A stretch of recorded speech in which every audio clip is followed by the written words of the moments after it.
I'm E.G. Marshall. A shocking crime has been committed. As the bard himself might put it, murder most foul. After an extensive manhunt, the culprit is apprehended.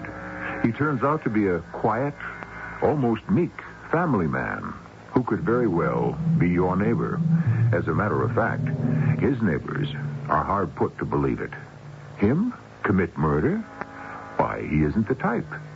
Which raises the fascinating question, is there a type? Now, what was stolen, ma'am? A pair of spectacles, sir. Mm-hmm. And you're telling me someone broke into the house, which is filled with valuables, and only walked out with a pair of glasses?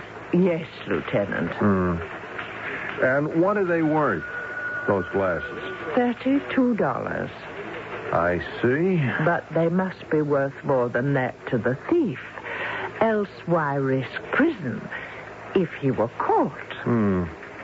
Is there something special about those glasses? Obviously, Lieutenant. Obviously.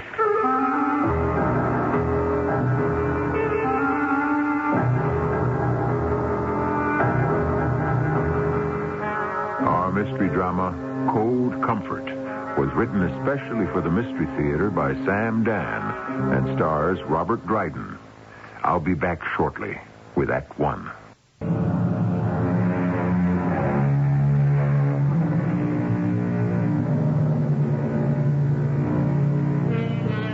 For almost 30 years, the shop has been in the neighborhood, and the sign on the window has read, Amos Crandall, Optometrist. The place is small, simply furnished, and uncluttered.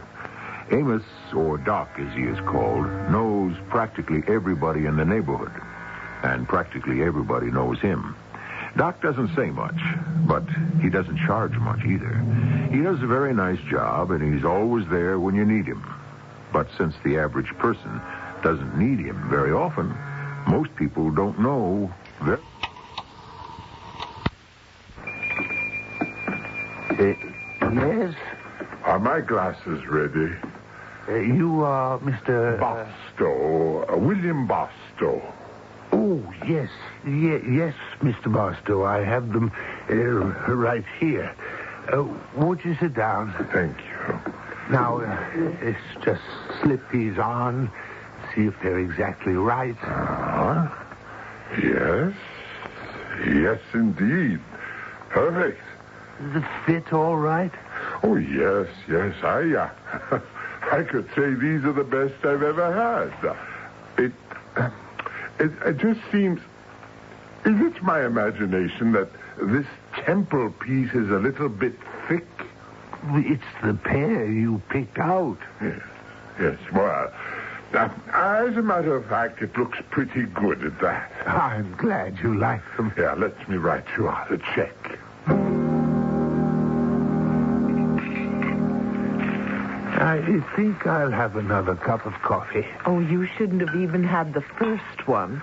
I need something hot to drink. Oh, don't tell me you've caught cold again. No, it's just the weather. You're always cold, dear. We have no business being north in this winter. We're too old. We're not that old. No, we're not that young either. Well, I can't retire just yet. Well, we have enough money. Not as much as you think. Oh, we can live very comfortably. I got a letter from my sister Jean. She writes... Now, I know what she writes. It's just wonderful down in Florida. The condominium worked out beautifully. There are still a few left. Now, why don't we buy one? I will think about... Wait a minute. What's this? Barstow. William K. Barstow. Who's he? Professor Barstow, an archaeologist. Oh, what did he do? He died. Did you know him? The man was in the shop, a week or 10 days ago. I made him a pair of glasses. And here he is, dead. Of what? It happened suddenly in the street. He had a heart attack. Does it say how old a man he was? He is 60. Oh, no, I'm really going to be late. I'll be back for lunch. Amos, promise me you'll think very seriously about retiring. I will, Emily. I will.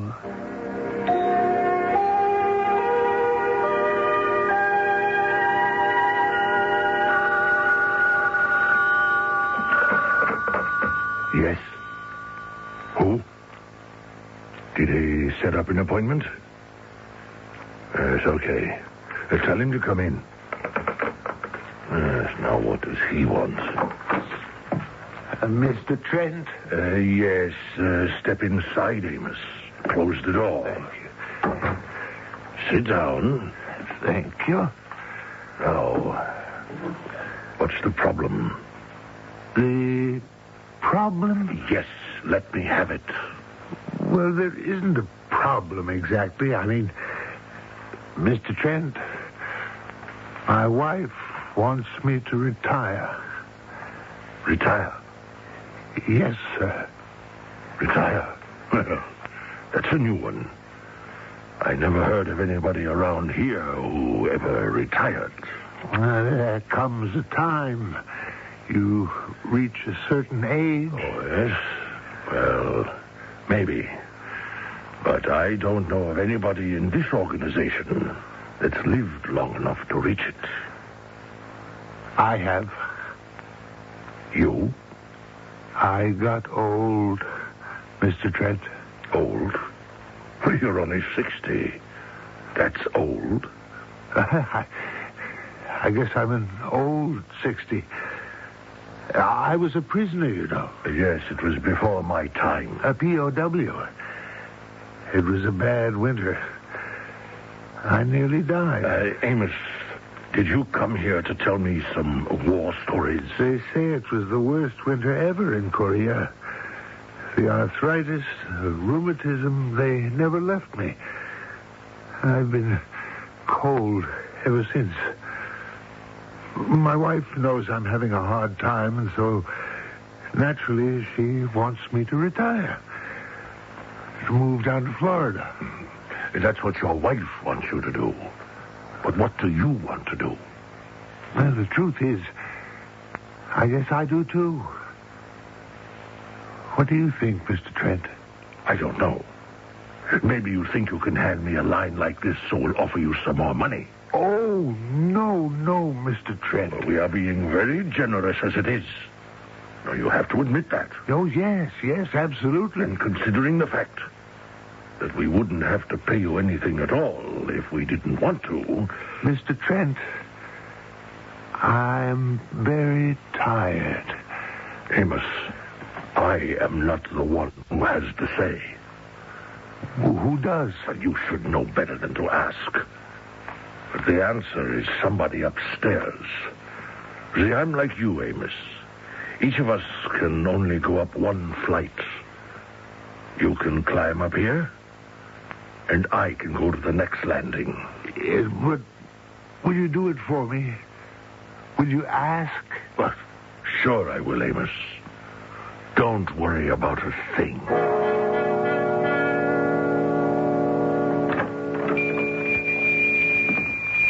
Mr. Trent, do you have news for me? Yes. I've got news. Will they let me retire? Forget it. You mean they turned me down? I didn't even ask. You didn't even ask? You came in to see me the other day. You were so upset that you just couldn't think straight. But you promised me you'd ask. Well, I had to humor you, Amos. Go up and ask for permission to retire? That's all you'd have to do. Right away, they'd start thinking, why? Well, I just want to get away from everything and relax. Maybe get warm. Look, I did what I was told for almost 27 years. I did a good job, too. You had no choice. Now, I am your control. We both know what is in your record. You were taken prisoner the first week of the Korean War, Captain Amos Crandall. And from that day on, you played ball with the enemy. Look, Mr. Trent, I had no business being called back. I wasn't fit physically. I'd been wounded 6 years before in France. It was not right for them to call me back. I needed the pills. I needed the special protein. I would have died. There is no point in telling me about it, Amos. You spied on your friends. And because of you, an escape attempt was foiled. 6 men died. Your fault. No. It isn't true. I tried to warn them not to go. I really tried. We have all that information. The statutes of limitation on treason never expire. We need you to continue serving, Amos. I've given you everything I have. We'll be the judge of that. Now look, Amos. I stuck my neck out to do you a good turn. Let's forget about retiring, shall we? I'll tell you why I'm here. This is the pair of eyeglasses you mailed to your Pacific contact? Yes. He just sent them back. Why? They're empty. Well, that's impossible. I know the film is inside the temple, the sidebar. Well, look. I don't know what to say. I put it in there. I know I put it in there. Amos, let's get down to cases. Now, if you put it in there, it would be in there when he received it. Well, I don't know what to say. I'm positive. Since you didn't put it in these glasses, where did you put it? Where? What became of the film strip? Well, this is a model number 18. I may have... Did I make up another 18? Just let me look at my book. I may have... wait. Here. I see it. I know what happened, Mr. Trent. Yes? It only proves what I'm trying to tell you. I'm getting tired. Careless. Just tell me what happened. It was the day before. I made up 2 pair of glasses, identical frames, and I somehow put the strip in the wrong one. Which one was it? I made them up for a Professor William Barstow. Well, get them back. I can't. Why not? He's dead. Well, that should make it easier. Why? They didn't bury him with his glasses, did they? How can I get them? There is nothing to it. You go up there, ring the bell. Tell whoever answers you're the optometrist. Do you understand? Just say there was a mistake. You gave him somebody else's glasses. Yes, but don't you... It's clean and it's simple. It sounds good. Why, it's even true.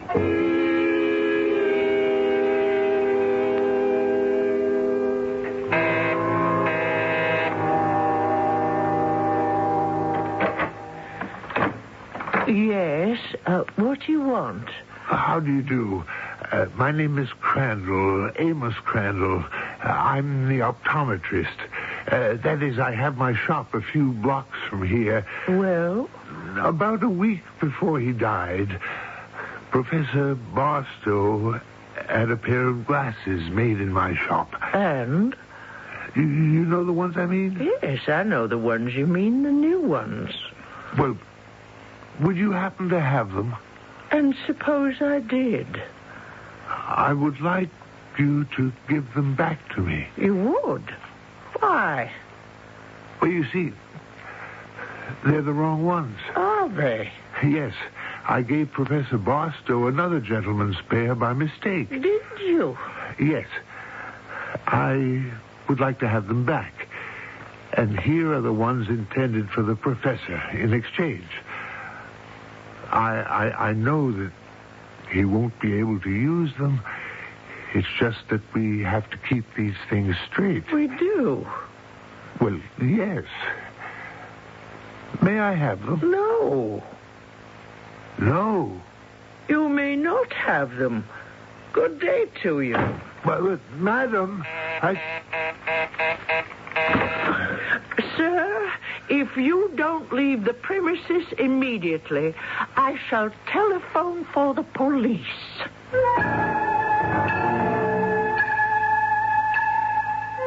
Now, what does go on in that optometry shop? Obviously more than meets the eye. Our hero, Amos Crandall, known as Doc, is evidently employed by foreign agents. But does this woman know that? How? And why should she refuse what appears to be a most reasonable request? For enlightenment, I suggest the second act shortly. What do doctors recommend to avoid constipation? These days, doctors stress the importance of fiber in the diet. Food fiber that helps the system regulate itself naturally. Metamucil is the laxative made from natural fiber. No chemical stimulants. So for occasional constipation, doctors recommend Metamucil more often than any other laxative. The way to overcome constipation is the natural way. But if not nature, Metamucil. Read label and follow directions. You don't have to stoop to doing tedious lawn trimming chores when you can trim without bending or stooping with a Weed Eater grass trimmer from True Value Hardware Stores. Hi, Pat Summerall to tell you that now you can take advantage of special prices on Weed Eater string trimmers, like the lightweight Clippy trimmer designed for smaller lawns. Get it for just $16.88. Or if your needs are greater, choose the Weed Eater Snippy with adjustable assist handle. Now just $24.88 at participating True Value Hardware Stores and home centers, and say that Pat Summerall sent you. Mildred Velez of the South Bronx remembers working with a Vista volunteer.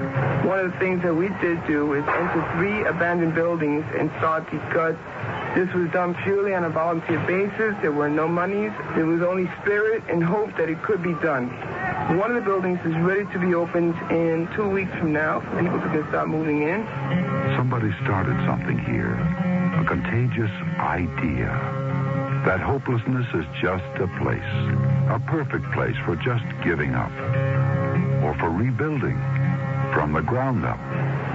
One of the other things that the Vista Volunteer did was a lot of counseling and English and math.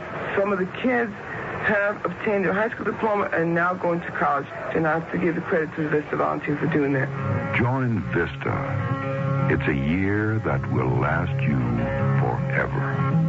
Call 800-424-8580. A public service of Vista, this station, and the Advertising Council.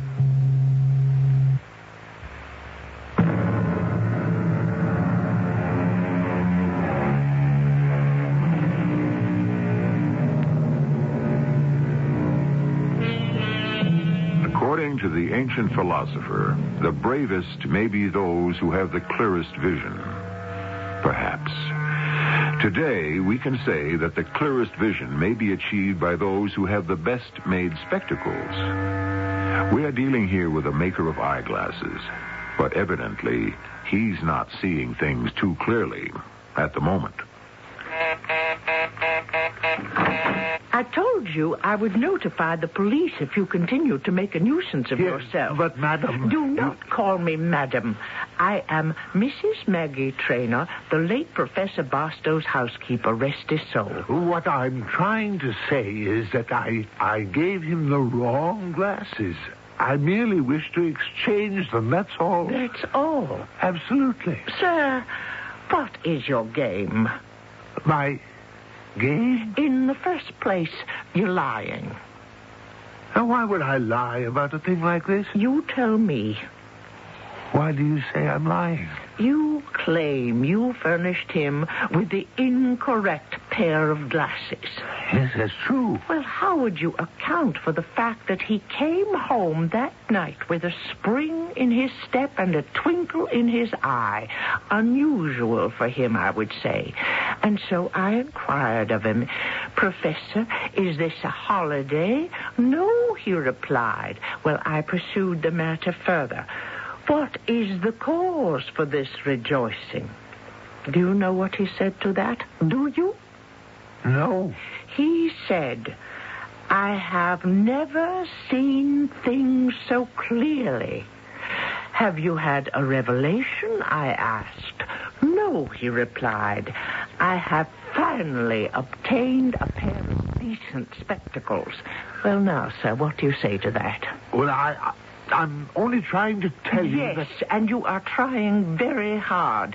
But regardless, I cannot believe you. Well, why would I want to lie about a thing like this? You search your own conscience for the answer. Now, please. You appear to be a reasonable woman. I am not a reasonable woman. I am a loyal woman. There is taking place an inventory and an accounting of all his property. The man died without a chick or child of his own. Until the state decides on how it's all to be disposed of, I am the guardian. Not so much as a single speck of dust on his desk shall be touched until I am relieved of my responsibility. Now, this discussion has endured much too long. Yes, but you don't understand. I need those glasses. Very well. Proceed in the proper manner.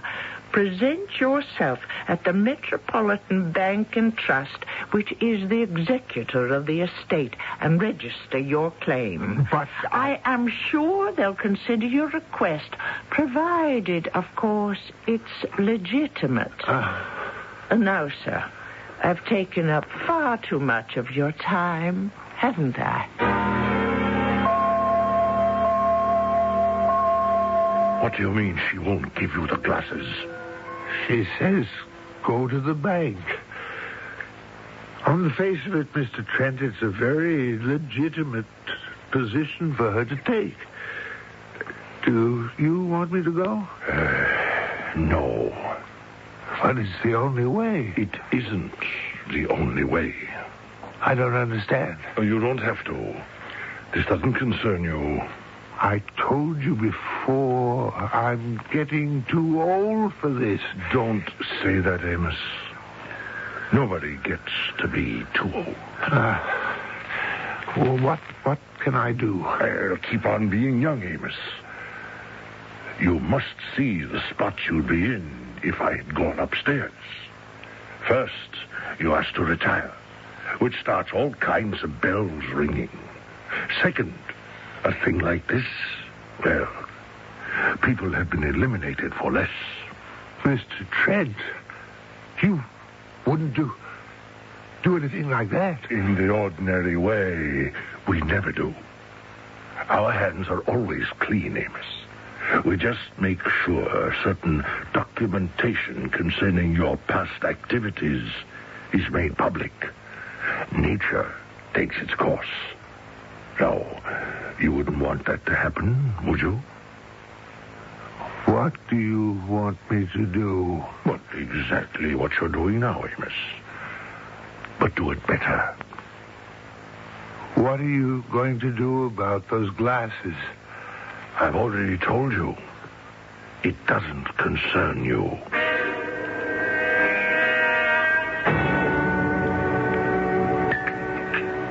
I wish you'd stay home today. It's very cold and blustery. How can I just stay home, Emily? I can't just give up on everything and retire. Retire doesn't mean giving up. It means, well, it should mean that you're ready for something new. Yes, but I have an obligation to my customers, to the neighborhood. Oh, well, somebody was here to make glasses before you came on the scene, dear. Somebody will be here after you're gone. Now, look, Emily, when the time comes, I'll retire. And when will that time come? Well, do we have to talk about it all the time? No, we don't have to talk about anything.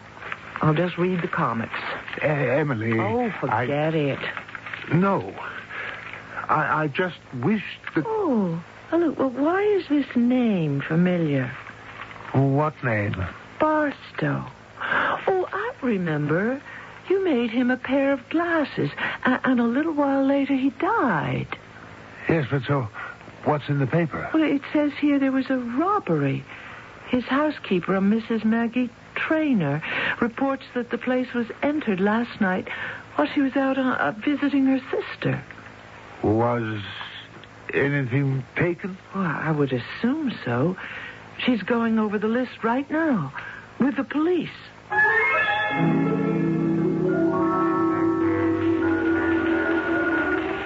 Now, you're sure there was a break-in, Mrs. Traynor? Positive, Lieutenant. How do you know? Well, the rear window was open when I returned, and I always make sure to lock it before I leave. Yes, I see. Well, you promised me a list of the stolen articles. Where is it? Lieutenant Schwartz, it seems only one thing was taken. His eyeglasses. His eyeglasses? Yes, sir.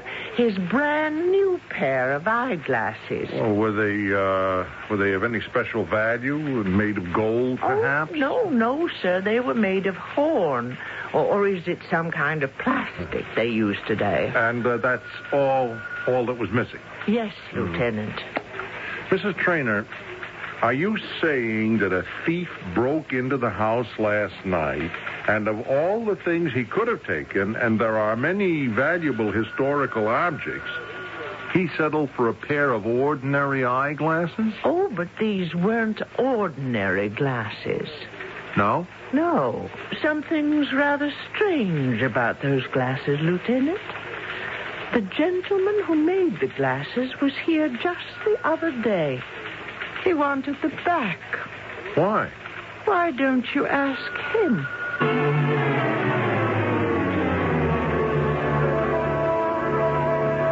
You see, Lieutenant Schwartz, I had given them to Professor Barstow by mistake. Well, Mrs. Traynor tells me that Professor Barstow claims they were the best pair he ever had.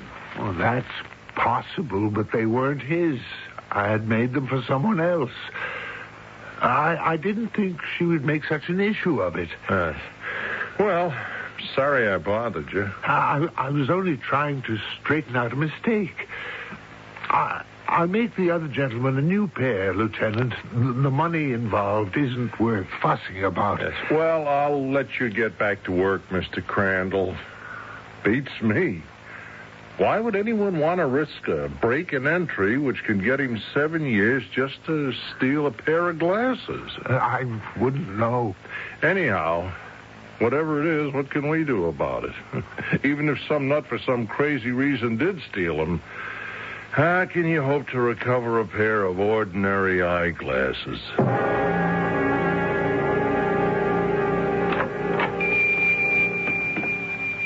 Oh, it's Mrs. Traynor? Do not pretend you had forgotten my name, Mr. Crandall. What can I do for you? You can return Professor Barstow's glasses.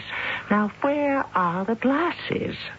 I don't know. The other night, you broke into the professor's apartment and you stole them. What? I did not. Then you had it done for you, which comes to the same thing. Madam, this time it is you who is causing a disturbance. A legitimate one. And this time it is I who can call the police. Mr. Crandall, the fact is you have a reason for stealing those glasses. I want them back.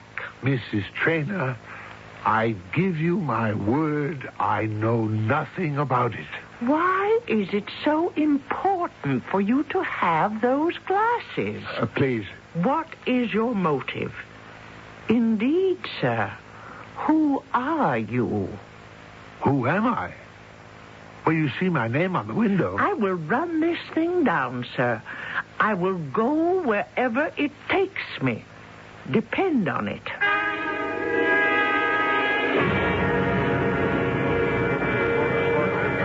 This seat taken, sir? No. It's a nice day here, hmm? Yes, it is. All right, Amos. Tell me. That woman, the housekeeper. Yes? She's trying to make trouble. What kind of trouble? She insists that I'm involved with the robbery. The police came to see me. And what happened? Nothing. They think she's not quite...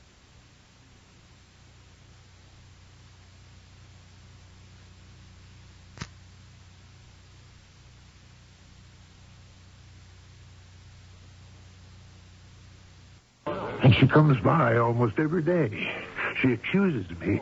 She insists she's going to get to the bottom of things. Yes, well, all right. It doesn't have to be a problem. We can take care of it.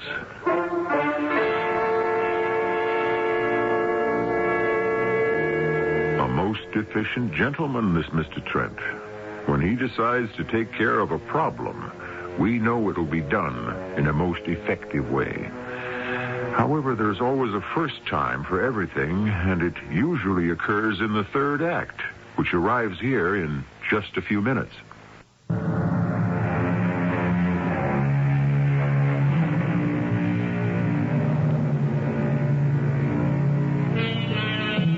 You know how it is with an oyster.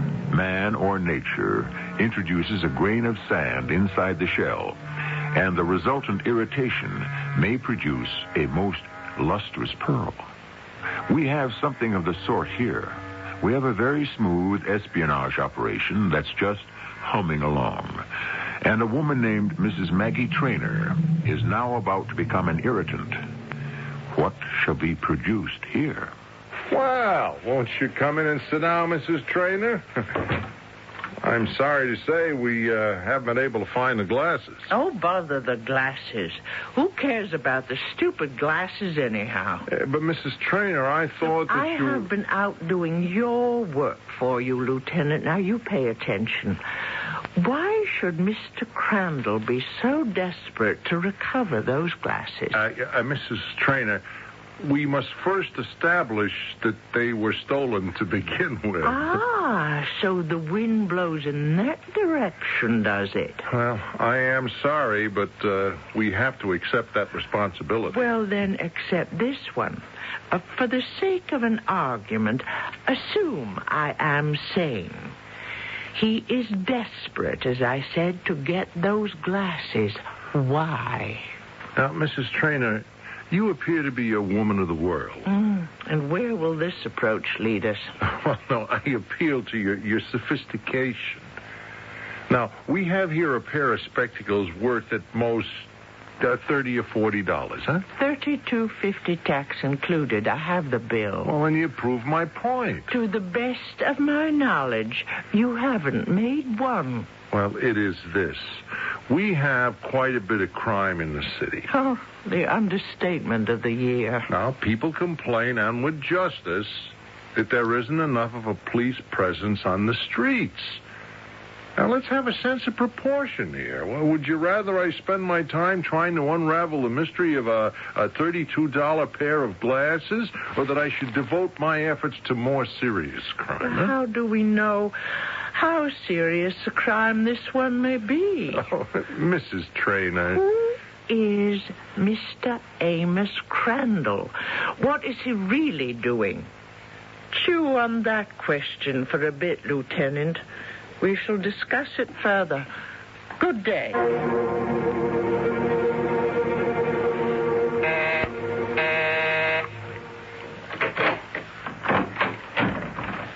Yes?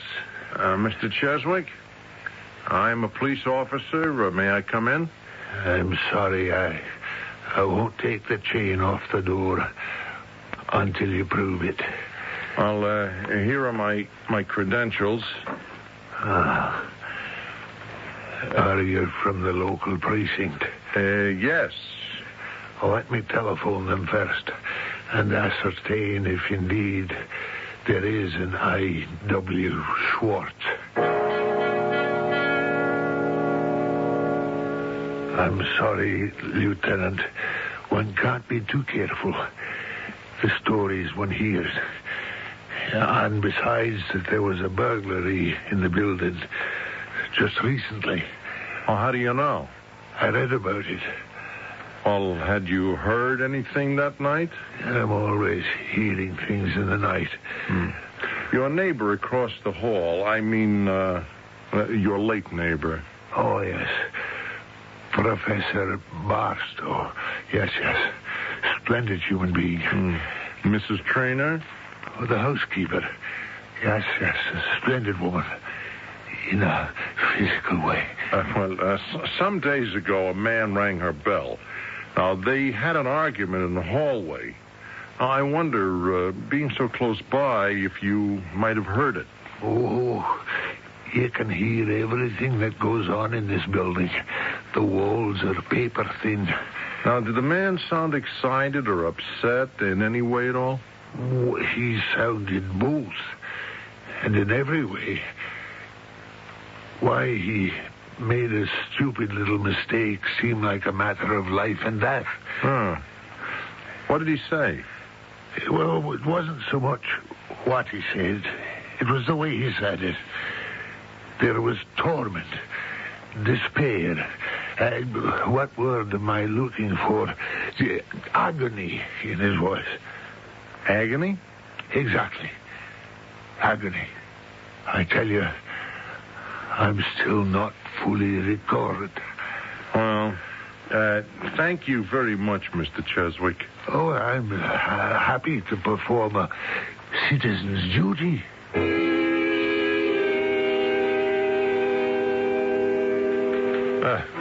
What can I do for you now, Mrs. Traynor? You could start doing what you're paid for. I understand you spoke to Mr. Cheswick. Yes, ma'am. You wanted, of course, to gain another perspective on the hallway interview I had with Mr. Crandall. And? Well, you were right. He was extremely disturbed. And therefore? Well, I'm not sure. The fact that I have a disturbed optometrist is hardly grounds for an investigation. I spent my own money. I hired a private detective. It cost me $350 for 2 days' work. Well, off the record, what did you find out? Amos Crandall has been in business at the same address for some 27 years. He's a reserve officer in the Army. He served in World War II and Korea. In Korea, he was a prisoner of war for almost 3 years. What else? That's all. Well, that's a lean return for all that money. I know. And I can't afford to continue at these prices. You have the facilities, the manpower. But I don't have any reason to do it. Oh, come, Lieutenant Schwartz. You mean you're not even curious?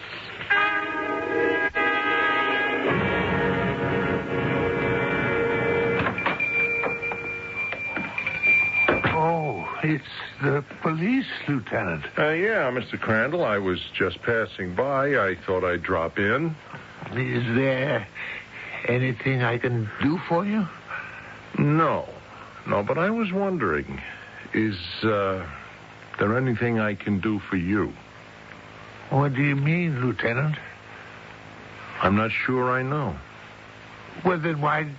Mr. Crandall, this business of the glasses and the robbery in Professor Barstow's home, something doesn't feel right. I'm not sure I follow you. Well, that's my problem. I don't know where I'm headed. I'm floundering. I know there's something here, but I don't know what it is. Mr. Crandall, are you in any sort of trouble? Trouble? Why would I be in trouble?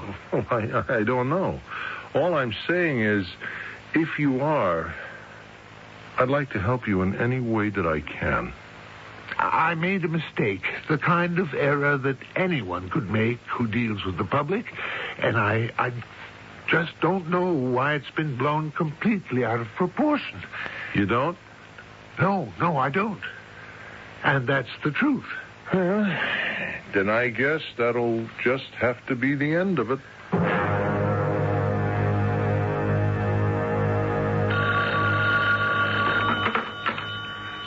Hello? Amos? Yes? Amos, you all right about that, Maggie Traynor? Was I? I've been tailing her. She keeps running back and forth from the police station. She's going to keep muddying the waters. Yes. Poisoning the well. Who's that on the phone, Amos? Oh, Emily, it's a customer. She has to be taken care of, Amos. And the sooner the better. Do you really think so? Oh, definitely. I just want you to know she won't bother you anymore. Goodbye, Amos. How can he say that? She'll bother me for the rest of my life. What did you say, Amos? Huh? Oh, nothing. You see, you're starting to talk to yourself. You're working too hard. People calling you at night? Well, why can't these things wait till morning? Emily, it was very cold there in the winter. Amos? It was a very wet kind of cold.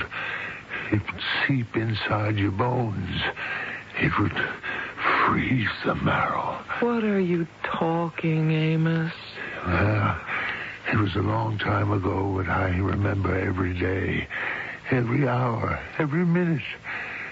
There was no escape from the cold. No place that was warm. Unless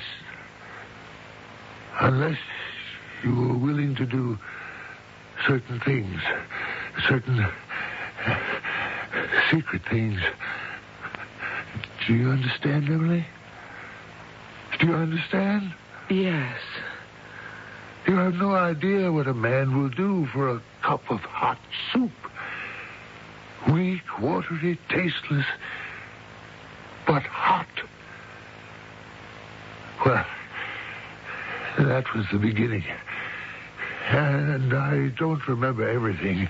I don't want to remember. All I know is it was very cold. Excuse me. Amos, where are you going? For a walk. In the cold? The cold doesn't bother me anymore. Emily, no more. Well, what are you looking for, Amos? It's your revolver. Yes, dear. Oh, no. I won't let you do it. I won't let you go out. I'm sorry, dear. Look, I'm your wife. You can't have any secrets from me. Darling, you can only share the life we've had together, not the one I led before we met. Please, Amos. Emily, believe me and trust me.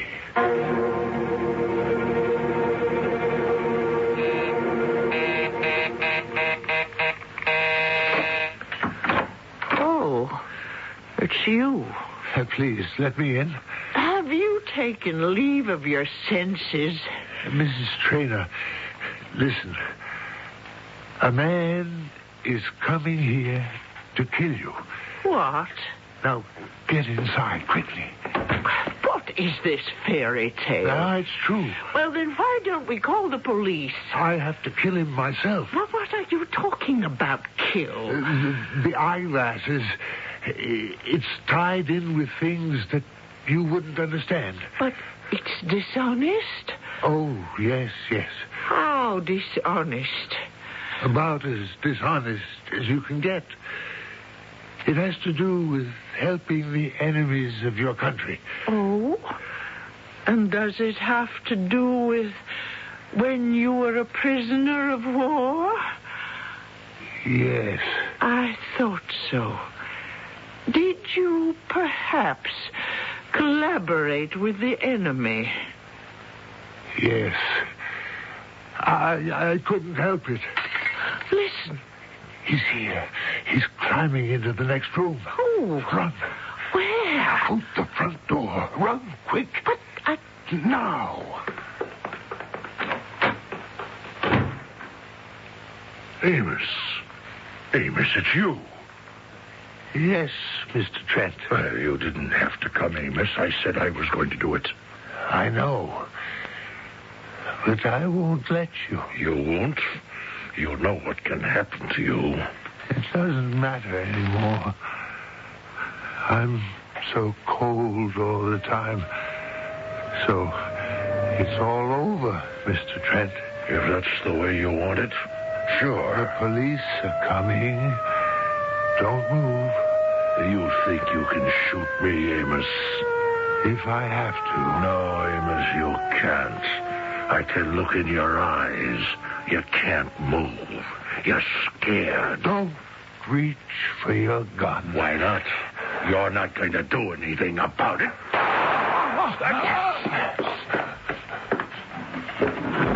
Tom! Eddie! A man's climbing out that window. He's got a gun. Don't let him escape.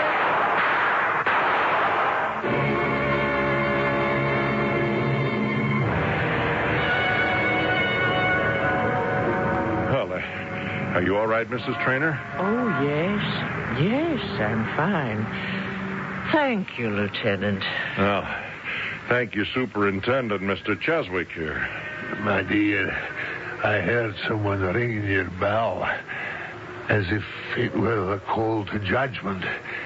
He shouted someone was coming here to kill you. So I didn't wait. I called the police. Mr. Crandall? He's dead. This one killed him. Oh. It was an espionage ring. I know. How do you know? He told me. He saved my life. Does the truth have to be published? Well, in cases like this, the truth is always what'll do the least harm. Well, could he just be a man passing by who tried to save someone's life during a robbery? Well, I don't see why not. You better get inside, Mrs. Trainer. It's a very cold night. Yes. The cold. That's how it began, and that's how it ended. In the cold.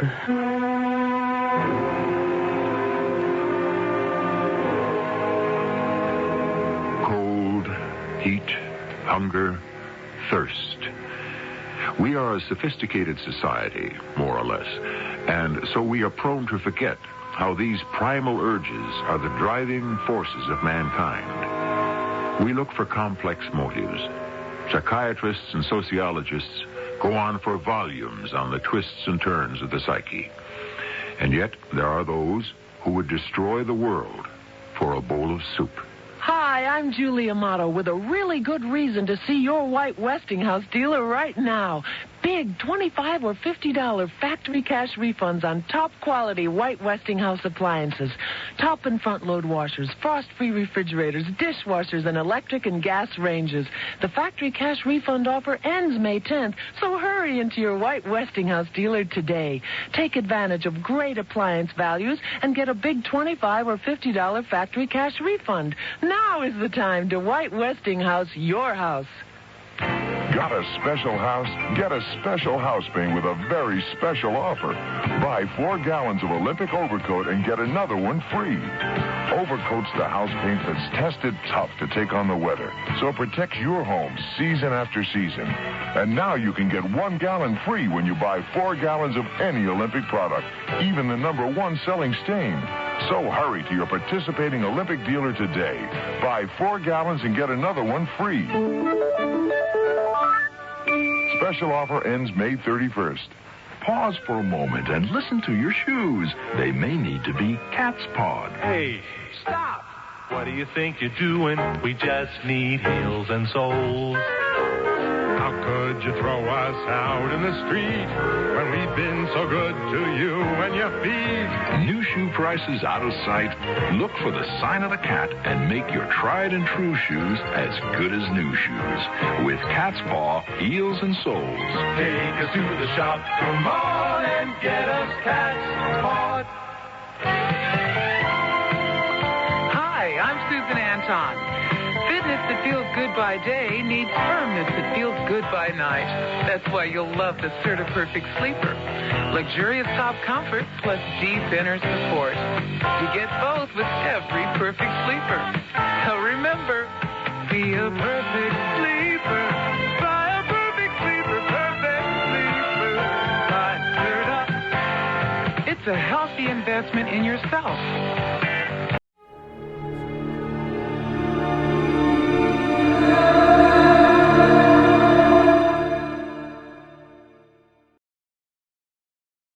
Tired of the everyday routine? Ever dream of a life of romantic adventure? Want to get away from it all? We offer you Escape, designed to free you from the four walls of today for a half hour of high adventure.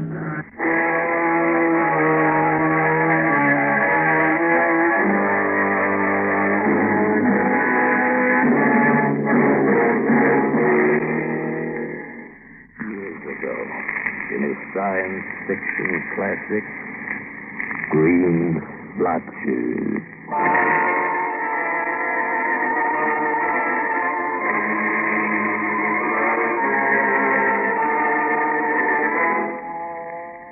There is no longer any doubt in my mind. Though he walked like a man and talked like a man, Mr. Three was not a man, but a plant.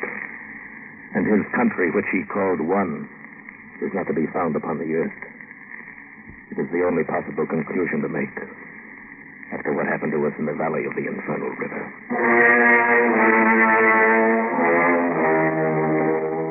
The three of us constituted the DeLong geographical expedition to explore and map the wild, uncharted region of the Andes between Peru and Chile. There was our leader, Professor Anton Demetrius, once of the University of Bucharest, and now one of America's most distinguished adopted scientists. In the valley of the Rio Infinio, we should find some very significant geological evidence which may well change our present conception of the age of our planet. There was young Leroy Haskell, the secretary of the expedition. Phi Beta Kappa, Ph.D., and as far as I was concerned, a scientific camp follower. He had written a book. The material I shall gather on this junket will make a book that should simply dwarf the success of my Reindeer in Iceland. And you know how well received it was. Then, of course, there was me, John Preston. My job was to survey the region and map it for the first time. There were two native guides, Jose and Pablo. We had been warned from the first. Everyone told us to stay away from the valley of the Infernal River, from which they all said no traveler has ever returned. But we were not to be dissuaded from our purpose. So after a week on the high mountain trails, we came at last to the entrance of the valley.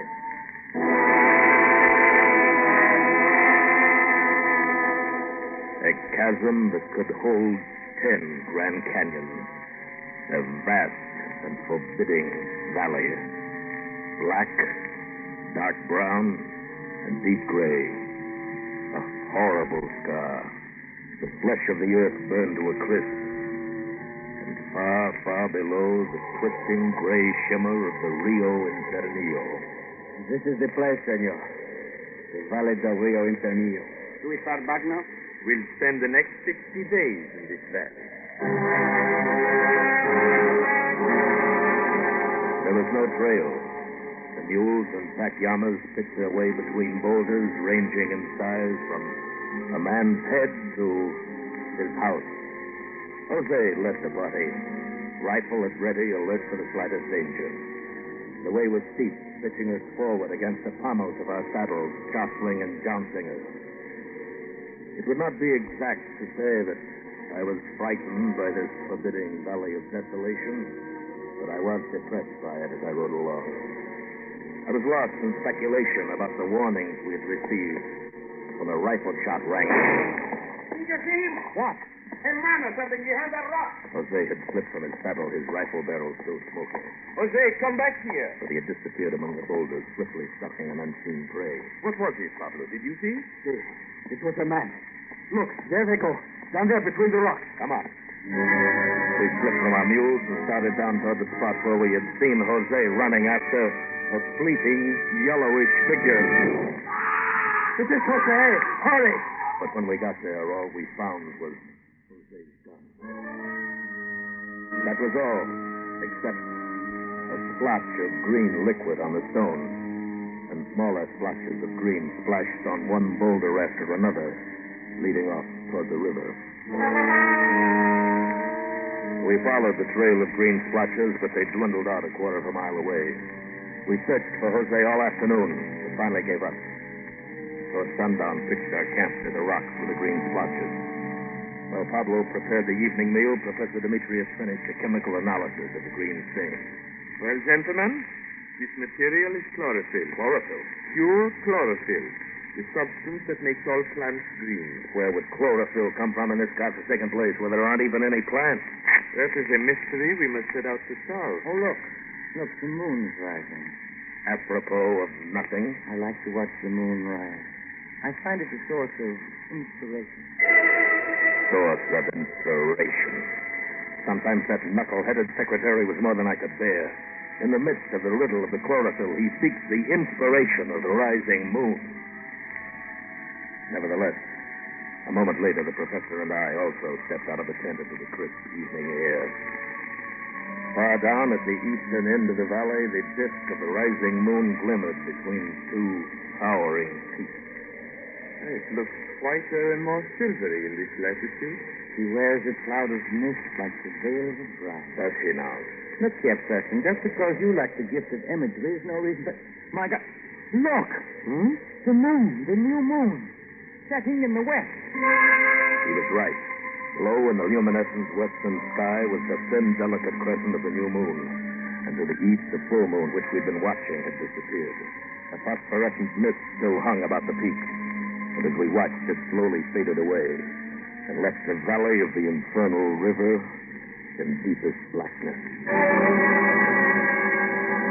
It was more than my mind could cope with, but it didn't bother our bright young man. Next evening, Leroy had a curious report for us. Well, I sold a copy of my book today, Reindeer and Iceland. What? Yes, I got this for it. Gold. Nuggets of gold. Yes, that's right. Who did you sell it to? Yes, what sucker gave you all that gold? An Indian. An Indian? What happened? Well, I was down the valley today gathering specimens of flora, and I just sat down to eat my lunch when I saw this Indian behind a rock staring at me. Then he saw the corner of the book sticking out from my knapsack. He pointed at it, and he said, "What is that, Reindeer and Iceland?"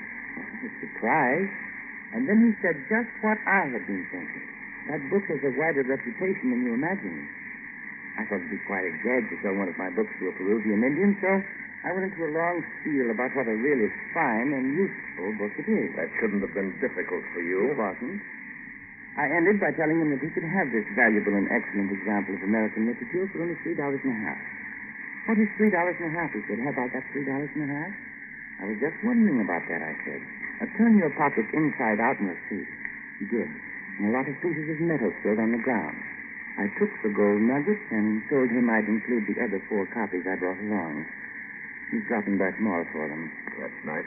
Well, I think I'll turn in. It's been quite a day. Yes, hasn't it? If I'd brought more copies of my book, I could clean up down here. Next morning, I was awakened by the sound of groaning coming from Haskell's cot.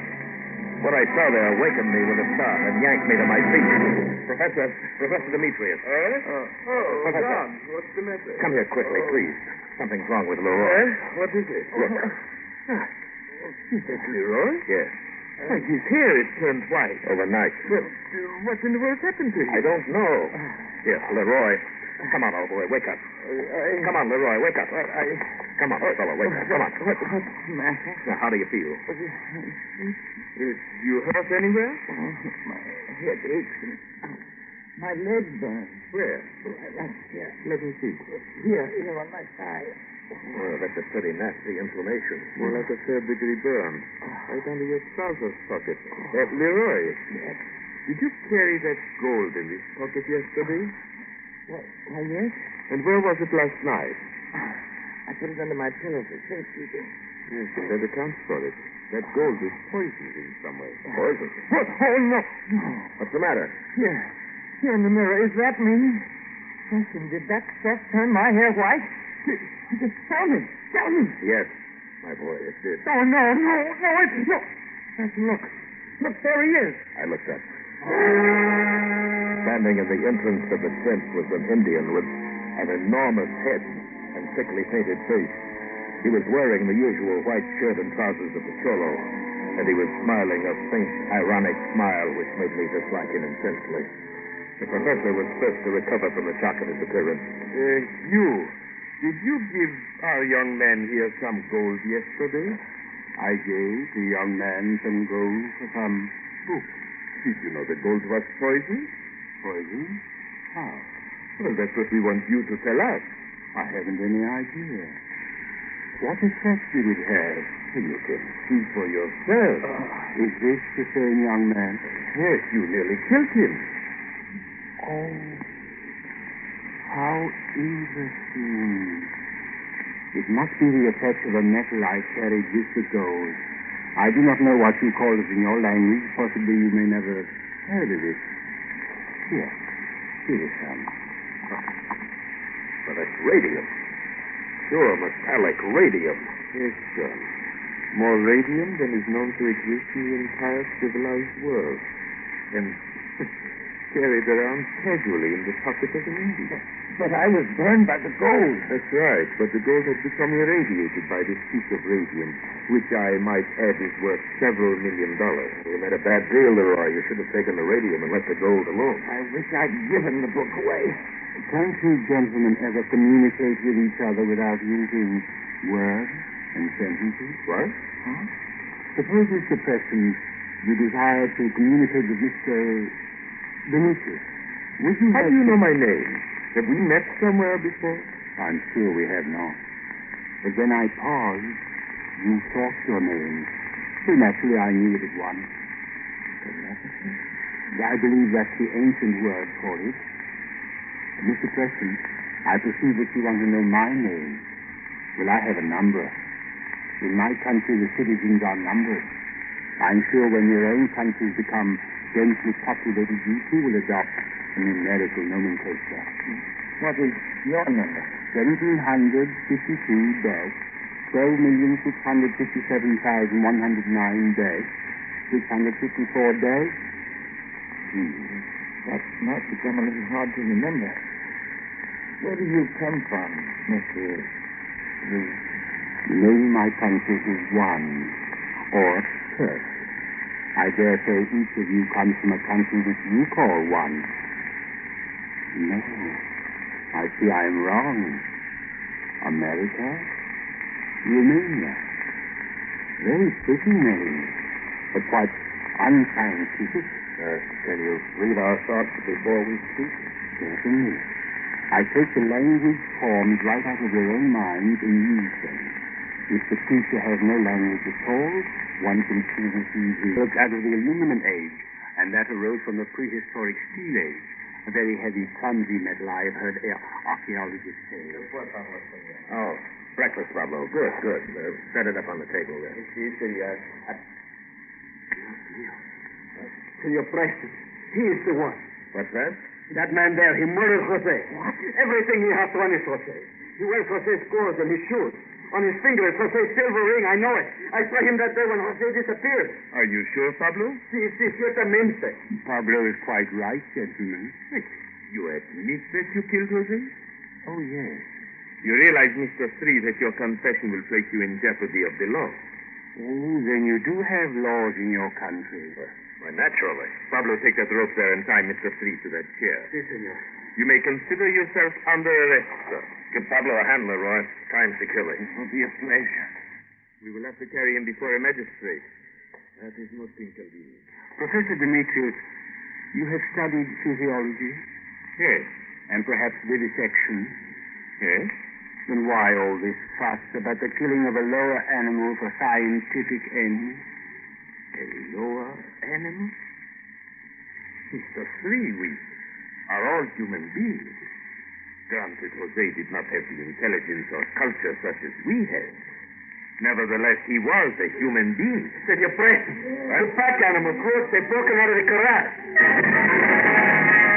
I rushed from the tent, followed by Leroy and the professor. The mules and the llamas had indeed broken through the corral fence and were stampeding down the valley as if pursued by the seventh stone. Pablo tried to head them off, desperately shouting and waving his arms, but his efforts seemed silly in the face of their headlong flight. And then my attention was diverted in another direction. Preston, look! Our tent's on fire! It was. A sheet of flame licked up the oil canvas and enveloped the ridge. Our prisoner! He'll burn to death in there! I'll get him. I ran back to the tent, pulled up the stakes to the rear wall, and shoved into the smoke-filled tent. Mr. Three was still sitting in the chair where we tied him. He slumped queerly, and the brim of his hat had dropped down to his shirt. There was no time to untie him. I picked him up, scare and all, and rushed out of the tent just as the walls collapsed. It occurred to me that he was remarkably light. Doc, is he all right? Suffocated, I think. His clothes are burning. Help me beat out the flames. Hey, His collapsed. The clothes are empty. No, not quite. The professor tore open Jose's clothes and pulled from within a human skin. What in the world? I believe this deal. This is the skin of Jose. How do you know?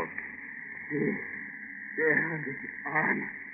The tattoo of the cross. Yes, I remember Jose had such a tattoo. What does it mean? It means that somebody or something has been stalking us, disguised in this. But I don't. Exactly as a hunter stalks a deer in a deer robe. Then it wasn't a human being? It was the devil. They wonder. He knows he's a human being, but he doubts if we are. Did you notice how supercilious he was? He probably thinks of us as the missing link between the apes and himself. We are animals to him. He puts on one of our skins to hunt us down.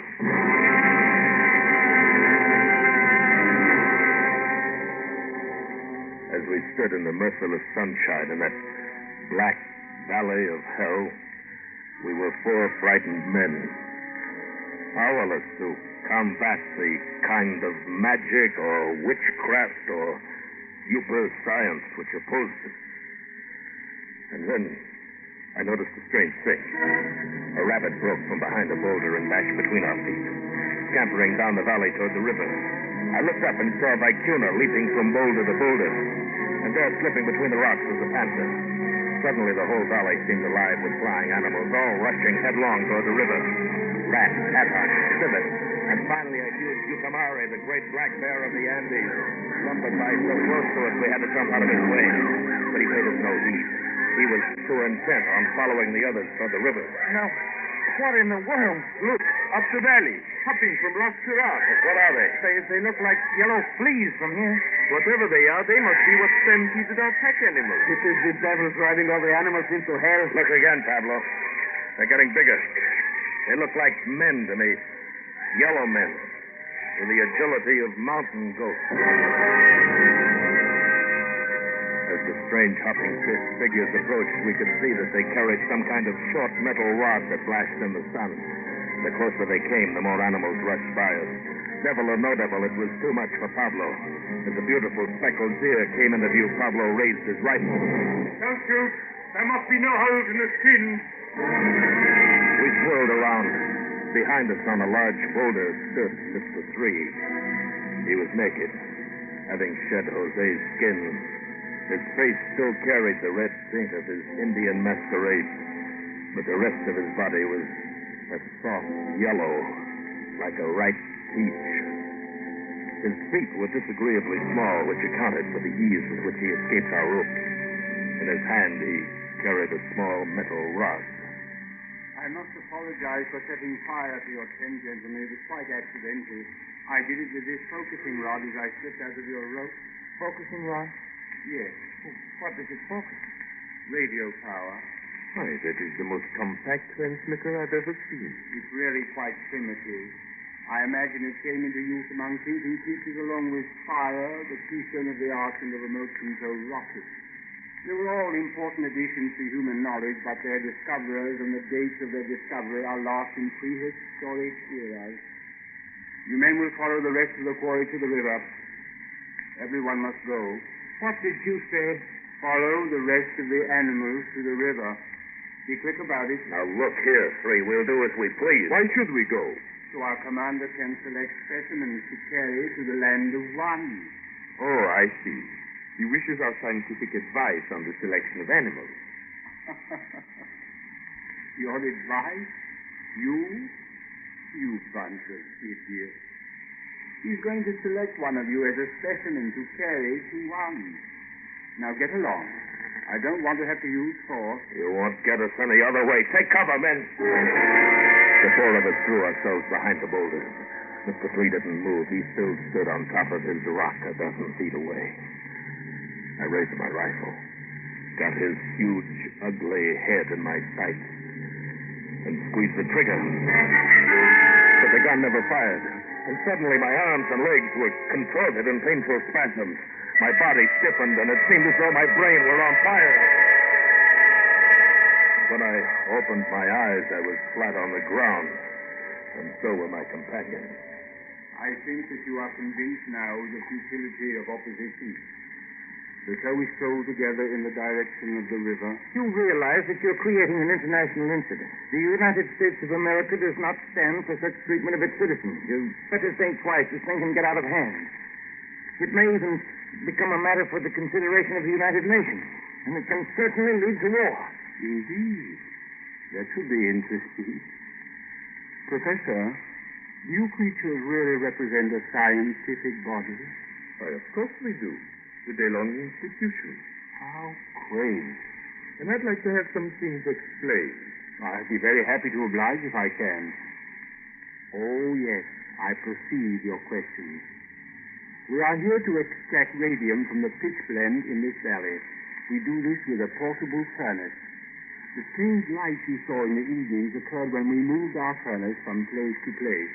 We always do that at night. To do so during the day is inconvenient because the sun's rays are apt to create a local ether storm. Yes, I can see that it might. Hey, look. What? Look ahead there. A flying saucer to end all flying saucers. As we rounded a huge boulder, there stood an enormous cylinder of metal. It towered at least 750 feet into the air and rested on a stone which could not have been more than 4 feet in diameter. Its huge bulk shored up by metal rods several hundred feet long, which protruded from the ship where the barrel began to taper toward the stern. 500 feet up the side of the cylinder were controlling planes, which looked tiny in comparison to the great bulk, and indicated that it must travel through space at inconceivable speed. Around the base of the ship, squads of yellow men were rounding up the animals in cages and stowing them aboard. They worked with military precision, obviously under orders, although no sound was uttered since all communication was mental. As we approached the ship, 4 yellow men appeared with a large cage. And from a porthole about 75 feet above the stern, another yellow man with a scintillating scar on his forehead stared down at us. Mr. Three drew himself up stiffly and saluted us. What followed was a one-sided conversation put into words by Mr. Three, apparently for our benefit. Yes, sir. No, sir. Ordinary ruby-blooded mammals, sir, with intelligence somewhat higher than monkeys, sir. They communicate with simple thoughts exactly as monkeys do, sir, by chattering. They are absolutely insensible to all mental vibrations, sir, more completely than the 4-legged animals. I would suggest you take all 4. They would prove very amusing, sir, in the National Zoo. Their attempts to deceive each other and even me, sir, are quite ridiculous. I believe you will find them much more humorous than chimpanzees. Sorry you haven't the space. In that case, I suggest you take the brown one. He is the best physical specimen and obviously better adapted to his habitat. None of them have any minds to speak of. Very well, sir. As the yellow men closed in on him, Pablo whipped out his knife, slashing and stabbing at his assailant. And every time his knife found a mark, green liquid spurted from the yellow body. They finally disarmed him, and in answer to the thoughts of one of them, Mr. Three said, I can't use my focusing rod. It might destroy what little mind he has. A moment later, they were carrying Pablo by arms and legs toward the cage. He turned his pathetic, bloody face toward me. Senor Preston, for the love of Holy Mary, save me! Save me! And something snapped in my brain. I started toward Pablo's captive. Mr. Three leveled his focusing rod, and my brain seemed on fire, and everything went black.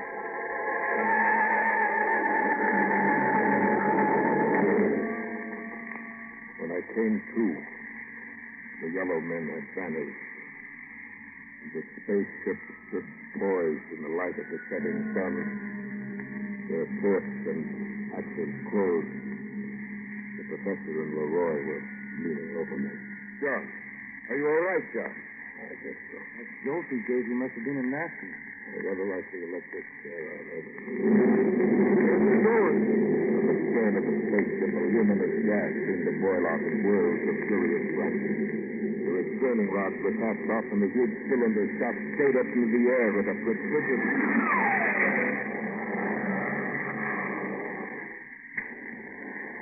Blue, green, yellow, orange, red. And disappeared. You mean exactly, John? It was going so fast, the light of the exhaust ran through the entire color spectrum. It was traveling at least at the speed of light, 186,000 miles per second. Look, what's that phosphorescent glow? It's all over the hill. Yes. And it's all over us. Yes. I believe we are covered with the residual emanations of radium. I suggest we go down to the river and wash it off. Otherwise, it will presently kill us. Professor? Yes? Did you notice the green liquid spurting from those creatures when Pablo knifed them? Like green blood? It was not blood. It was chlorophyll. But how could... You see, gentlemen, Mr. Three and his comrades were not animals. They were plants. What? It's impossible. But true. Well, Leroy, you should be able to write quite an interesting book about this expedition. One that might even outsell Reindeer in Iceland. Yes, Professor. But who would believe it?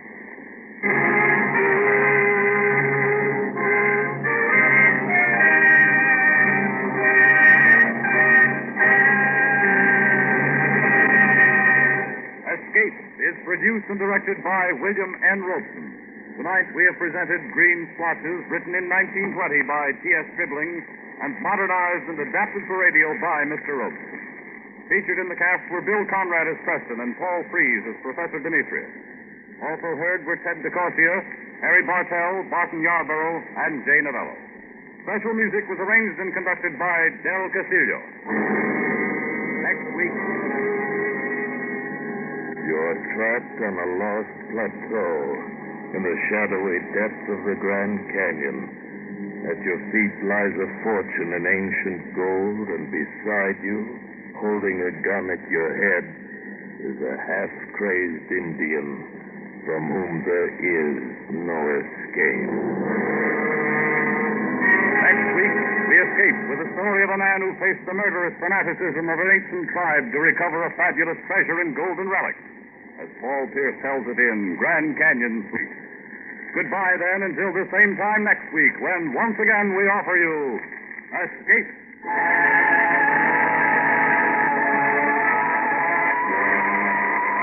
Maybe you think there's no such thing as flying saucers, but Charlie McCarthy claims to have captured a flying saucer pilot, and he gets Van Heflin into the plot this Sunday night. You'll find it as merry a spin as Charlie and Edgar Bergen have taken you on. And there's plenty of fun earlier when Al Jolson trades gags with Jack Bennett.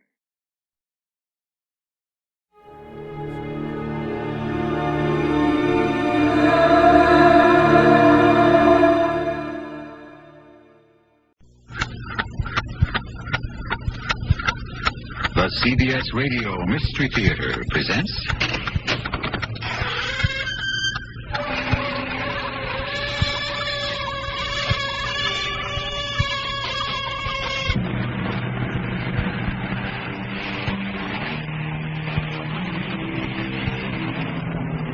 Come in. Welcome. I'm E.G. Marshall. Make no mistake. Almost as powerful as the love of life is the love of liberty. Men in prison, in war and peace, good men and bad, have risked everything to escape. But strangely enough, despite ingenuity and courage, the greatest helping hand is chance. The alarm of a sentry, the bark of a dog, the wrong turning, any could spell death or life. Worth exploring? Mysterious enough for you? I think so. Roland, what stupid mistake brought you to this prison camp? Marshal, don't make me tell you. It still gives me nightmares. Do you have any ideas how we could get out of here? I have escaped from Berg prison camp and from Lubeck. So Scharnhorst couldn't be any harder. How do you start? My method is simple. Make friends, make observation, and make haste. Comprenez?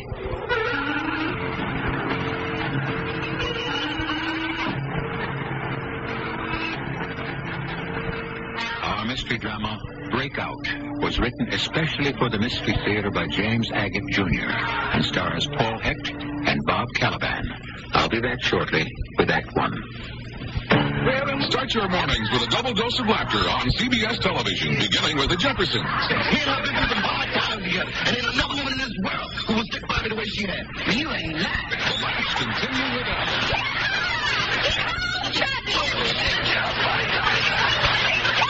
And then, here's the first item up for bids, and the price is right. Join Bob Barker and for an hour of excitement and fabulous prizes.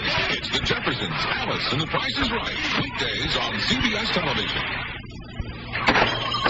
Hi. Hope you got what I need. What's wrong? Pain, itch, hemorrhoids. Been driving my truck all day, and I need Preparation H. Right. Gives lots of people temporary relief.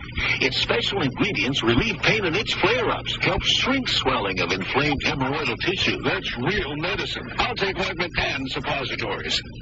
Hi. Feeling better today? Oh, thanks to you, good buddy. Preparation H relieves pain and itch. Helps shrink swelling. Use only as directed.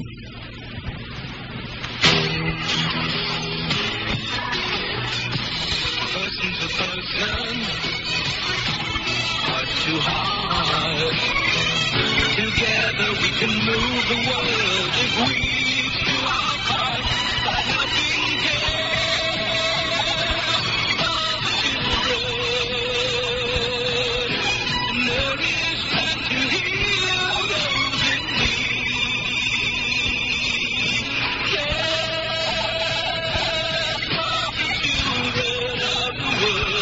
If we each help one needy child today through care, we'll change tomorrow, the children everywhere.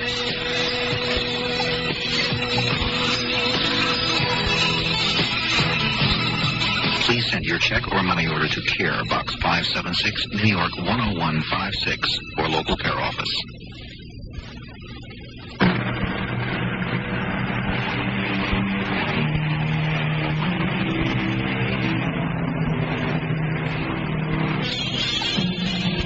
Is World War I. Two of France's ace pilots, Anselme Marshall and Roland Garros, both with dozens of air victories over the enemy, found themselves interned in Germany's Scharnhorst prison, both vowing to escape, get back to France, back into the air, and into combat. Their story? You, Lieutenant Marshall. You first. I was flying my Newport Breakout with a synchronized Vickers gun over the cockpit and a 220 Hispano-Suiza engine at 3,000 feet, taking photos of the battlefield, hoping I was out of range of Fritz's anti-aircraft fire. And I found I was not. A shell passed through my right wing. I banked right and left and observed that 2 ribs of the plane were broken. Then another shell. Each one scored a direct hit on my tail. I could see the black smoke of a 105. That meant I'd no hope of staying aloft. Wing over, stick forward, a split ace into a dive and headed for the trees. Unfortunately, behind the German lines.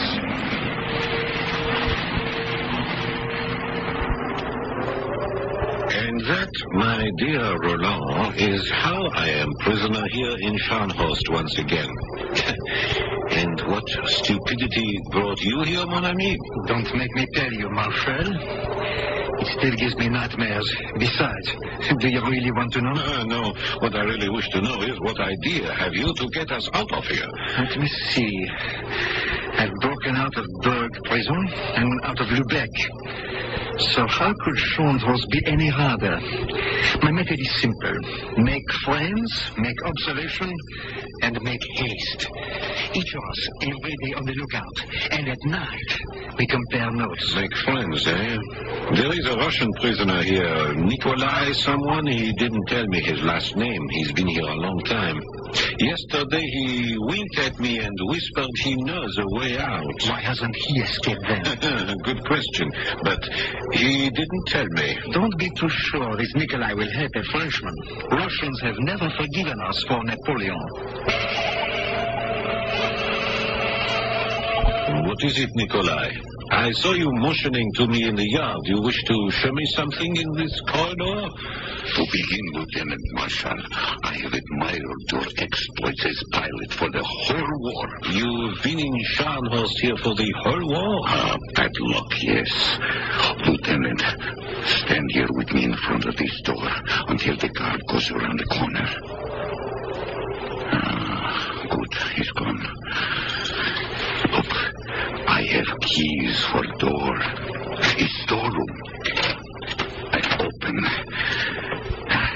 Come inside quick. Look, other side. Window not much barred. I lock door so no one away here. Lieutenant, look out from window. It's freedom. Yes. I've cut through bars much thicker than this before. I get Lieutenant fired. I help. Every night after roll call, I open this door. You fire bars. Soon you are free. Very tempting, Nikolai, but why are you helping me? For great aviator, I must do this. You wish me to get file for you tonight? I'll talk to you tomorrow, Nikolai. Tomorrow? Why waste one day? A night to think it over does not waste a day.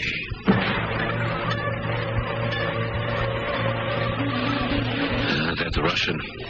Do you know what I saw, Roland? Not 10 meters from the window of the storeroom. A sentry. I could see his shadow over at one side. Now you know, mon ami, he wanted you shot trying to escape. You know, I've been thinking, Marshal. This Scharnhorst prison is too guarded to escape over a wall. However, I have a plan. We simply walk out one evening. Walk out? Disguised as German officers. Our uniforms would give us away. For one thing, our greatcoats are blue, the Germans wear gray. We change the color. First, we have to be very sick in order to get ourselves admitted to the prison hospital. Once inside, we find some permanganates to bleach our coats. Why not? When do we start? Right now. Both of us have this very bad attack of dysentery. You make noise, I make noise.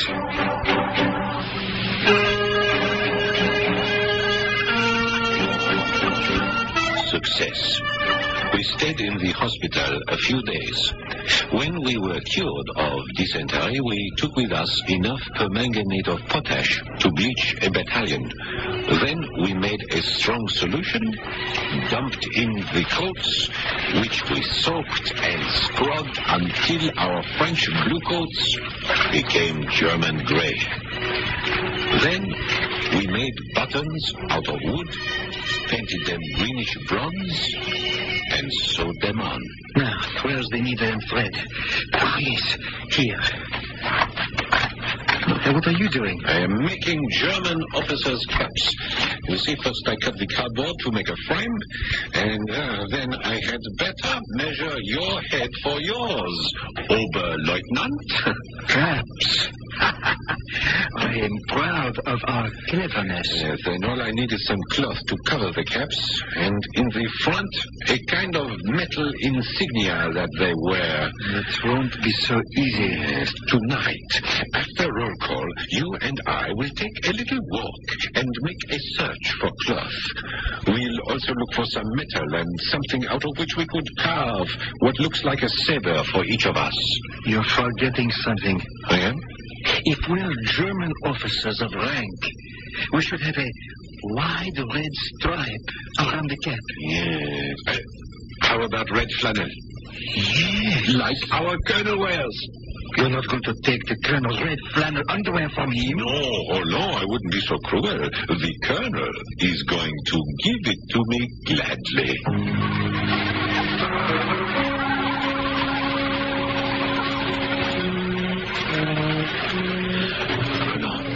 If we stay in the shadows and move along the wall, none of the sentries will see us. Let me go over our shopping list. 2 sabers, or their equivalent, some shiny metal for insignia, cloth for caps, and the colonel's underwear. Behind this building is a clothesline, and if we're lucky, we might find hanging on it some cloth. Do you see what I see? I do. And it's ours. Here, hold on. Stuff these gray trousers under your shirt. I have another surprise for you. If we're going to walk out the wagon house gate, underneath our uniforms, we'll need civilian clothing. I've got it. Just stand to one side. I lift this stone. What is that rolled up in that hole? What is it? What have you hidden?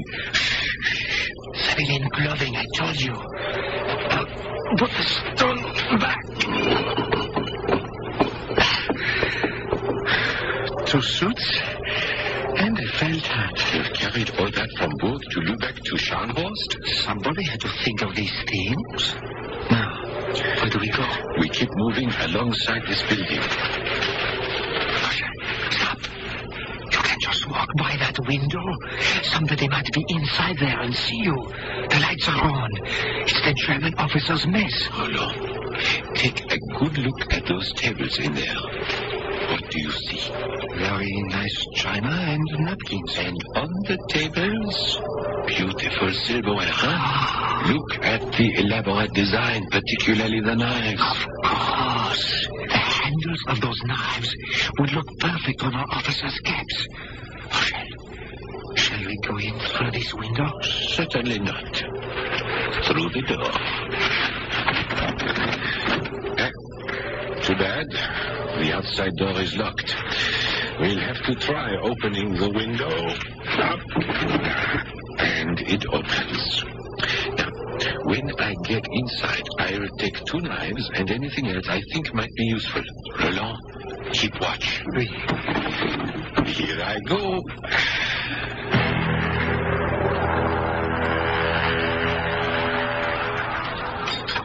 What are you doing?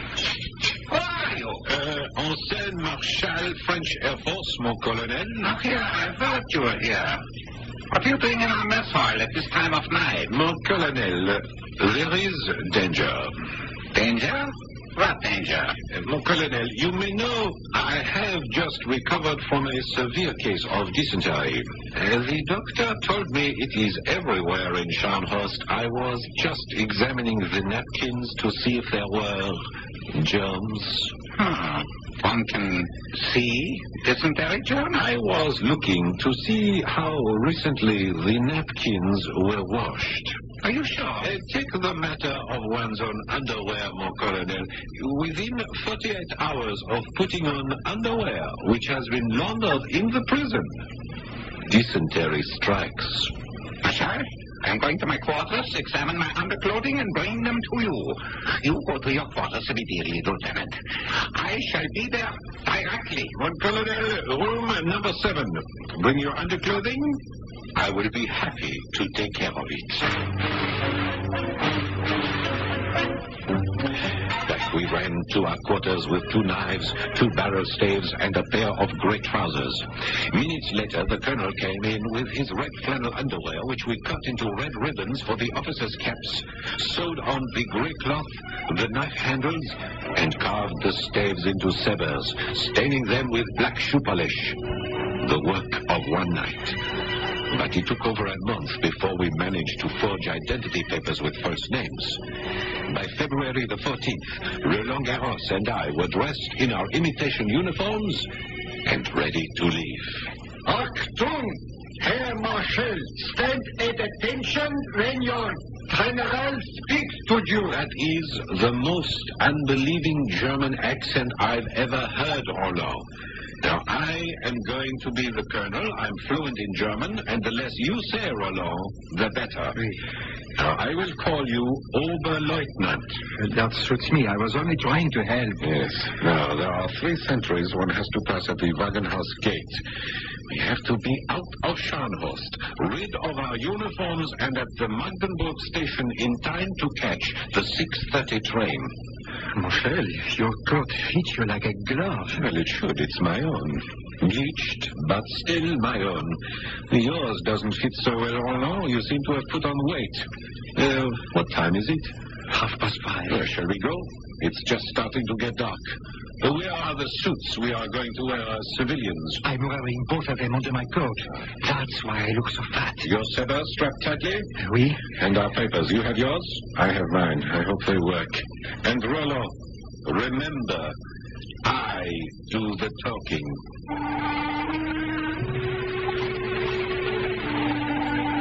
It takes bluff, assurance, and a good deal of daring to break out from a prison camp in wartime, especially during World War I, when it was one's duty to try to escape, a matter of honor, particularly those ace flyers of the French Air Force, who in those days could not be replaced. War in the skies from 1914 to 1918 was in its infancy, and one man in prison might turn the tide of battle. I shall return shortly with Act 2. What do doctors recommend to avoid constipation? These days, doctors stress the importance of fiber in the diet. Food fiber that helps the system regulate itself naturally. Metamucil is the laxative made from natural fiber. No chemical stimulants. So for occasional constipation, doctors recommend Metamucil more often than any other laxative. The way to overcome constipation is the natural way. But if not nature, Metamucil. Read label and follow directions. True Value Hardware Store's February tool value of the month is a hand tool of striking quality. Hi, Pat Summerall to tell you it's the professional quality Master Mechanic curved claw hammer for just $4.99. Its heat-treated high-carbon steel head is held securely in place by a technique called the living wedge that expands and contracts with the hickory handle. And right now, the professional quality Master Mechanic curved claw hammer is just $4.99 while supplies last at participating True Value Hardware stores. Hello, this is Ann Miller.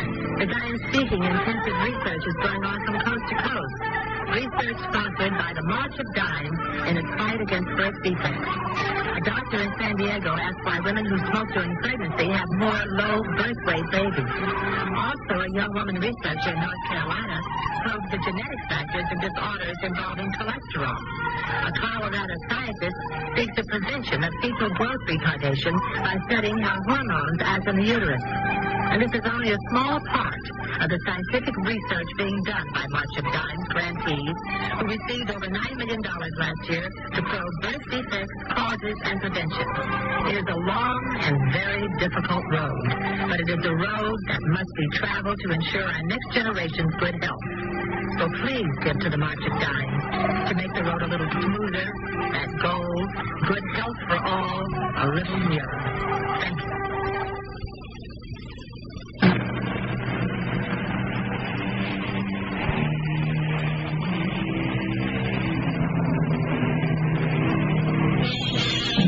In the annals of World War I, the escape from Scharnhorst prison by Lieutenant Anselm Marschall and ace flyer Roland Garros has never been equaled. Disguised as German officers, at twilight, they approach the first sentry. Every passing minute is against them. If they are not on that 6:30 train, their absence will be discovered and the escape will fail. Halt! Was ist los? Halt! I said halt! I heard you. Stand up straight, soldier. What kind of a sentry are you? You see, Herr Oberleutnant, what riffraff. They send us for a prison camp. Ja. Dummkopf! Don't you know enough to salute the superior officer? I shall report you to the general. Come along, Oberleutnant. I apologize for this Dummkopf. Let us hope we have more discipline at the front. Roland, this time I start talking before we get to the second sentry. You follow my lead. Me. I tell you, Herr Oberleutnant, it is insufferable that a German colonel like myself should be hooted at by these Franzosen prisoners in the middle of an inspection tour. Yeah. I say it is our duty to go to Herr General and inform him that his staff is being mocked at every turn, nicht wahr? Please, sentry. Sentry, pull up the barrier like a good man. Dankeschön. You agree, Herr Oberleutnant? Ja. Good. We got past the second sentry, Roland. Only one to go. Keep nodding just the way you're doing. That is perfect. I was saying to Herr General this morning, I said, Herr General, if we do not have complete discipline in Scharnhorst, where do we have it? Our last few steps over this footbridge and across the moat. The only way to beat the enemy is discipline. Von Moltke said it. Clausewitz said it. This sentry is going to give us trouble, I can tell. And Herr General himself said it to me just this morning. Out, guten Abend. You see, Herr Oberleutnant, now this sentry is more experienced. Notice the way he stands. He knows how to follow instructions. Papers, please. Was? Bitte. Your papers. Now, this is the third time we've been asked for those stupid papers. How do you think we got this far, Sentry? But I must see papers. If you think, Sentry, that on a cold night in February we are going to unbutton our coats to show our papers, you are very much mistaken. Open the gates. Mach schnell. Herr Oberleutnant, I'm sorry. Unfortunately, here we have an example of following instructions too carefully. Ja.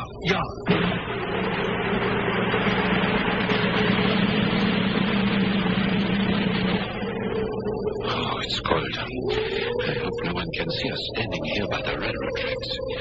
Now, time to change our clothes. What time is it, Roland?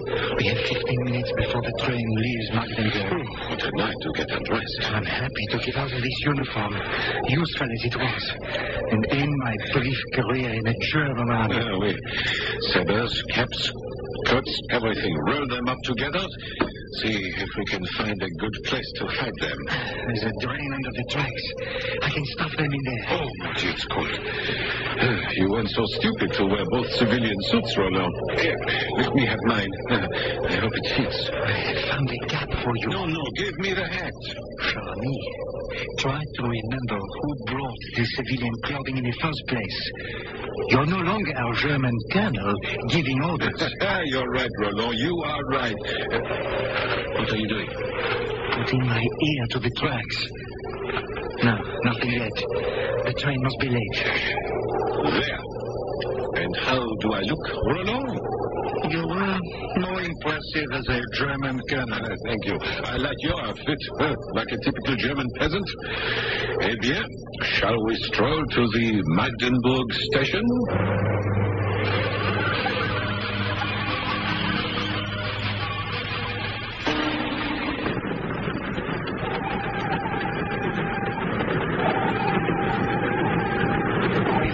Train 6 hours, Marshal.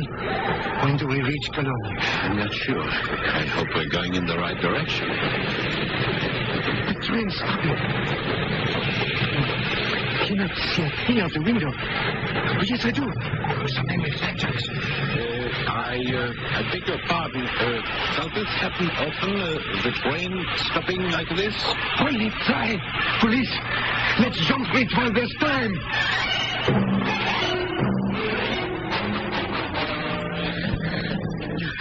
I wonder if they're stopping all the trains. Nobody knows who we are. The old man who sat across from us, he was looking at me very strangely. Roland, don't ask for trouble before it comes.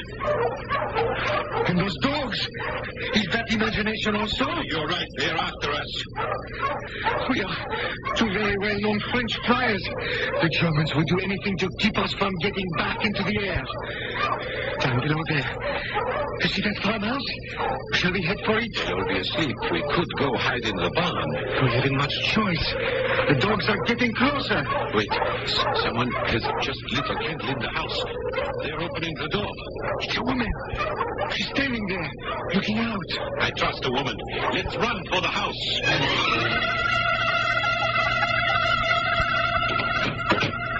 Who are you? What are you doing here? Are you Germans? No, madame. We are not German. We are French. My friend and I have escaped from Scharnhorst. Quickly, come with me. Up this ladder to the attic. I heard the dogs. I'll go first and open this trap door. You're going to hide us? You, a German woman? I hide anyone who flees from war. I hate war. Madame, are you alone in this farmhouse? Almost. My father and my uncle and two older brothers were called up. In the attic where I'll hide you, I have hidden Hans, my younger brother. Now, we talk later. Follow me up this ladder.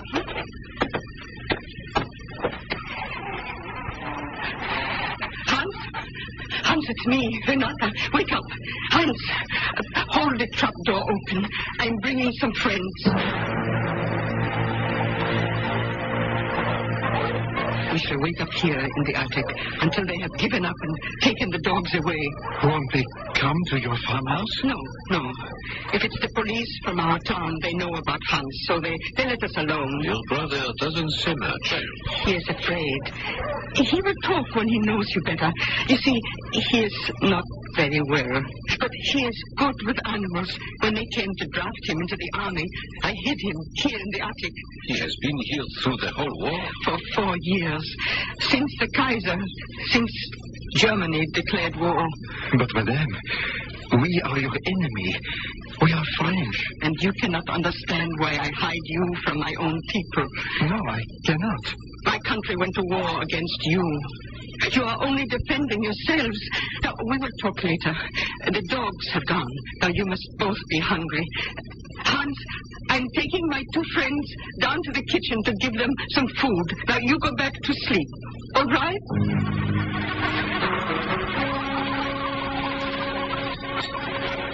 Madame, the food was magnificent. I thank you very, very much. Until we reach the frontier, we will not be sleeping at night, so I'm going to catch some sleep now while I can. Roland, are you coming up? I'm really not tired, Marshal. I'll stay down here for a while. Very well. Thank you again, Madame, for giving us a chance to catch our breath. Do you think you can open the trapdoor alone? Oh, yes. I have opened quite a few in the last year. Good night, Madame. Bonsoir, Roland. I feel so foolish. I don't know your name. I don't know yours. Roland Garros. Renata Meyer. Enchanté. We have kept you up this night. I apologize. Oh, I heard the dogs. I was afraid for my brother. What is your friend's name? Anselm Marshall. He's also a flyer in our air service, a lieutenant. Oh, I have never been in an airplane. It must be wonderful to fly. It's not so romantic the way you think it is. I am a soldier, which means I deal in death. You shoot from an airplane? Oui, I do. I wish you would not talk about shooting and killing. It is almost daylight to think. 12 hours ago, I had no idea that a woman, supposedly my enemy, was here running a farm. Where will I be 12 hours from now? Oh, you are escaping to Holland? Oui. To fight again? Oui, I must. Will you remember me? What a silly question. Remember you. Renata Meyer, your enemy who hates war? My friend who hates war. Perhaps after the war I might visit you and you will teach me how to milk a cow. Frau Meyer! Frau Meyer! Go up to the attic. Hurry. I'll tell you when they are gone. Frau Meyer! Then break down the door. Where are they, those two? What are you doing here? Who are you? We are looking for 2 French prisoners who have escaped from Scharnhorst. Oh, there are no prisoners here. And where does this letter go? Oh, that. Just to a storeroom. You are sure? To the attic. There's nothing up there. We shall see. Good. Hold this letter. I'm going up. You're wasting your time. There's nothing. I shall look for myself. Marshal, good shot. You've killed them both. Yes, I heard them. I couldn't risk their finding us or your brother, madame. We can stay now. Someone will have heard the shots, and they'll be here soon. You killed them to save Hans? No. We must leave now, immediately. But we can't go without hiding the bodies. If someone comes and finds the dead soldiers, they will accuse one another. I'm killing this one. You get that one. Madame, wash this floor carefully. Clean off any blood. You heard nothing. You know nothing. Ready, Marshal? Ready. I've got this one. Now, if you walk in a straight line past the 2 oak trees, you will come to an old stone quarry. No one will look there. Thank you. Take care of Hans. Perhaps we shall meet again. Renata, au revoir. Auf Wiedersehen. I pray for you both that the war is short.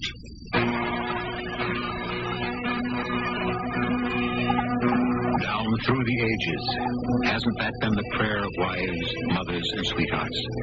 That the war be short and the loved ones return home. You wonder, will there always be wars? Will civilization ever outgrow the need for destruction? Or as Napoleon himself has said, we are doomed forever to repeat our follies, for war is the business of barbarians. I shall return shortly with Act 3. One Valentine's Day, when I was younger, a boy gave me my first Valentine candy. I would have married him then and there, except I was 8 and he was 7. Even today, every February 14th, I get all sentimental when Jeff gives me one of those beautiful Whitman samplers, or a great big romantic Valentine heart filled with delicious Whitman's chocolates. It may sound corny, but Valentine's just isn't Valentine's for me until Jeff shows up with that Whitman's heart. I'm Delarice, here to help you warm up those lunchtime sandwiches. They always eat better when you remember that soup. Kids always warm up to Campbell's chicken noodle soup. Tender chicken, golden chickeny broth, and oodles of noodles. So warm up that sandwich. Give them the golden goodness of Campbell's chicken noodle soup, because they always eat better when you remember that soup. And it's right on your shelf, remember?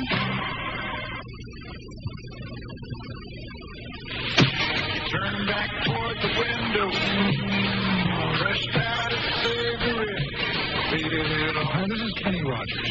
Every cigarette smoker can stop. Don't care how long or how much you smoked, how many times you've fallen off the wagon and tried to crawl back on, or how chained you may think you are to your cigarettes. Well, here's some tips on how to get loose from the cigarettes. First, believe in yourself. Then, begin to carry your cigarettes in a different place. Switch your brand of cigarettes at least twice a week. Don't carry matches or a lighter. Challenge yourself each morning by jotting down how many cigarettes you think you need. And at night, how many you actually smoke. Don't get crippled in your best years by heart disease. Get some help. Quit smoking. Call the American Heart Association and put your money where your heart is. Give to the American Heart Association. They're fighting for your life.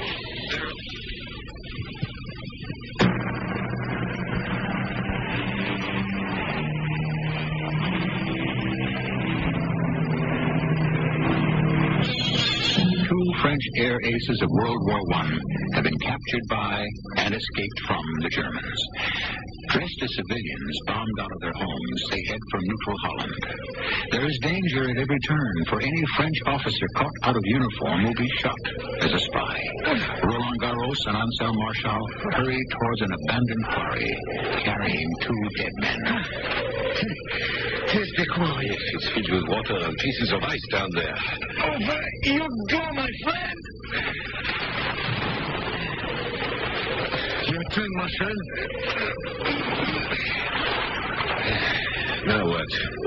There may be a workman's train out of the nearest town, which will get us to Cologne. Then, Aix-la-Chapelle. Cologne, yes. Such a big city, no one will be able to trace us. From this quarry, which way? Common sense tells me, find the railroad tracks, follow them, and they generally lead you to a station.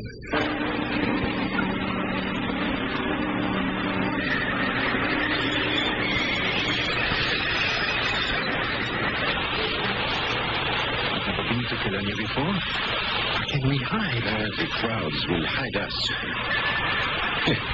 Obviously, these people never go to bed. You wouldn't think Germany was at war. Well, I wonder if the shops are open. Shops? For what? I want to buy some chocolate. From Cologne to Aix-la-Chapelle is quite a distance. And who knows how long before we get a meal like that German woman gave us last night. And I must buy a hat.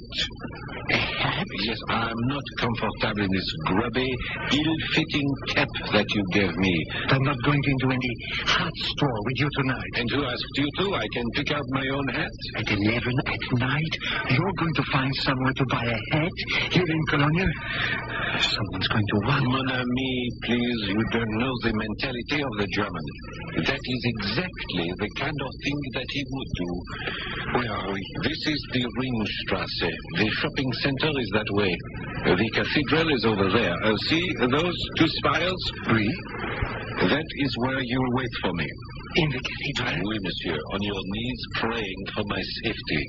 And when I return, I'll pray for yours.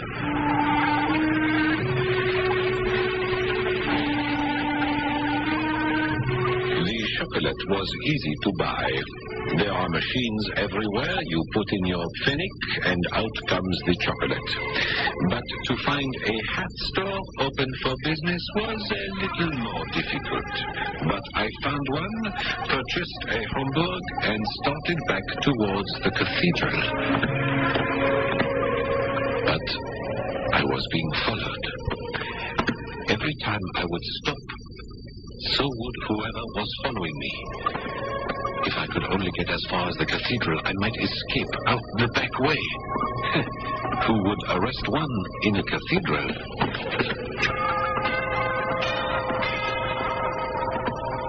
Where are you? It's been over an hour. It's 1 o'clock. I've been followed. Keep your eyes straight ahead of you. Don't look at me. You don't know me. I'm a stranger sitting in a pew next to you. What are we going to do? We must separate. No point in you getting arrested as well. Now, you go to Aix-la-Chapelle. If in 2 days I am not at the front of the platform where the baggage is unloaded, if I am not there in 2 days at this time, make your way alone into Holland. You still have the compass? And the map, oui. Bonne chance, mon ami.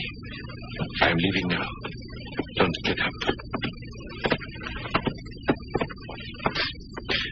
Mynheer. Was? Bitte, ein Moment. I don't know who you are, but surely you have better manners than to engage in conversation in our beautiful cathedral. If you wish to talk, we shall go outside. Natalie. I mean you no harm. I wish to ask you a question only. A simple question. Oh, I thought you were a thief. I saw you in the Ringstrasse, and I said to myself, that beautiful hat. Tell me where I can buy such a hat.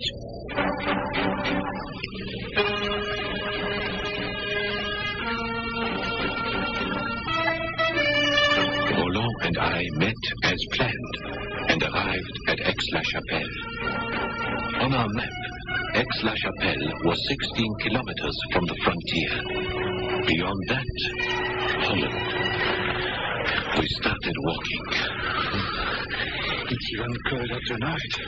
In the evening, I broke out of front horse. Yes, what I wouldn't give for my old army topcoat now, huh? And the fur-lined overalls. And the boots. And the fur-lined helmet. Can you read what that sign says, my friend? It's an arrow. It says Tivoli. Ah, bon, we are heading the right way. Stop a minute. I just kicked something. What is it? It's a flashlight. Let me see. Only issue. That means a patrol passed here recently and one of the soldiers dropped it. Oh, it works. Now I can check our compass and the map even if the moon's not out. Rollo, put it out, quick. What is it? There was a flash of light up there. I can make out a house. What's that? What's that sound? It's water. A river. Look here. That light came from a house on the other side of a bridge. I see the bridge now. That means guards, and guards means show us your papers. We do better to climb down to the edge of the river and then look for a place where it's not too wide, where we could jump across. Yes, a very narrow place. If I fell in and got wet now, I'd be one solid 6-foot icicle.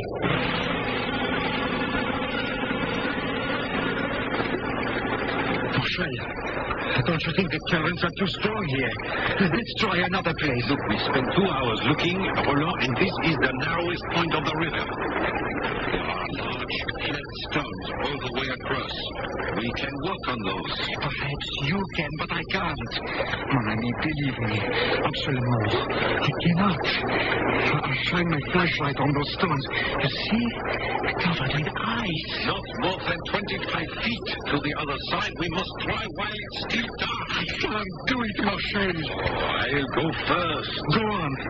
I'll watch you. I'll take this branch for balance. The water is not very deep. Deep enough.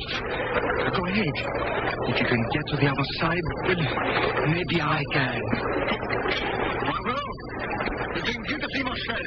Like a tightrope walker. I told you I could. There, I'm halfway across already. Someone on the other side. I'm coming back. It's not so easy to turn around. I'm falling!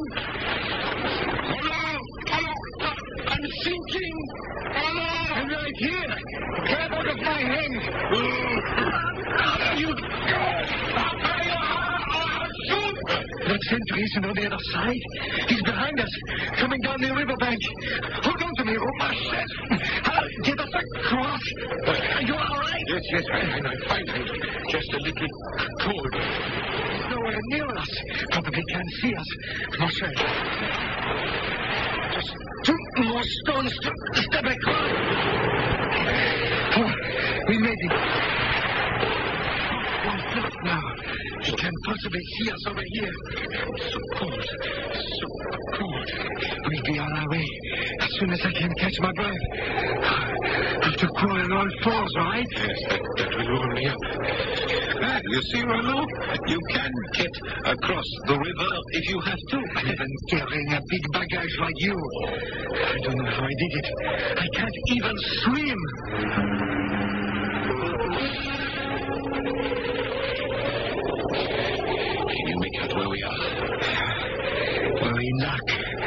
flashlight's still working. I'll check the canvas to see if we're still heading west. Look, there's a light over there. It blinked on and off. Beside. There's another. Halfway up that hill up to the left. Very bright. My face, I'm perspiring. I've never been so wet and so cold. Marcel, it's snow. It started to snow. Yes. Look, there's another light blinking on and off. A signal. You hear that? We've been spotted. The woods are filled with soldiers. Can you look at the compass under your jacket so no light will show? I have, mon ami. Oh, we have traveled around in a complete circle. Oh, no. All those kilometers. And that village down below there is Metro. Metro is less than 2 kilometers from Aix-la-Chapelle. And that strong light up on the hill is the guardhouse we tried to avoid at the head of the bridge. The snow is really coming down now. Roland, let us stand up like men, find the road, and walk back to Aix-la-Chapelle. Start all over again? Oui, mon ami, on another day. We're both too exhausted to get to the frontier now. We're still 16 kilometers from Holland, and we've traveled half that distance tonight in a circle.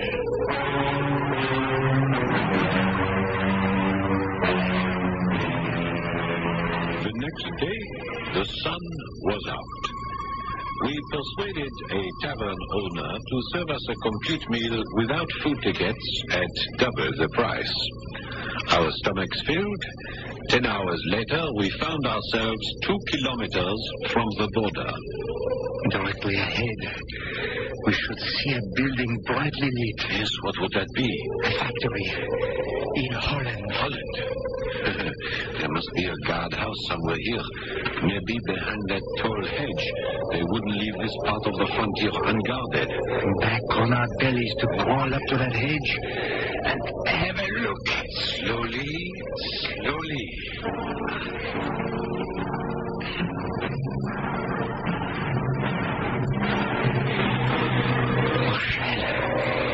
This hedge is 5 feet high.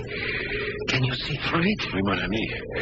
I can see a road and I can also see footprints. So the sentries must walk up and down here, huh? Oh, will you look at this? Very clever, these Germans. What is it? Woven through the hedge is barbed wire to keep you from crawling through. And look, along the roots, a tripwire. Probably sets off an alarm if you touch it. Of course, the hedge is only 5 feet high. You are thinking what I'm thinking? That we could jump it? If we got off to a good running start. Yes, and if we aren't spotted. I don't want to tear my hands and face on the barbed wire, only to be shot on the other side for my trouble. Let's back up a good 30 feet. Right to the edge of the woods. Get on your mark. Get ready. Get set. And go. And hold on. Down the hill. All the way. All the way. We made it. We're here. Safe. Oh, Holland. I love you. Let me kiss your earth.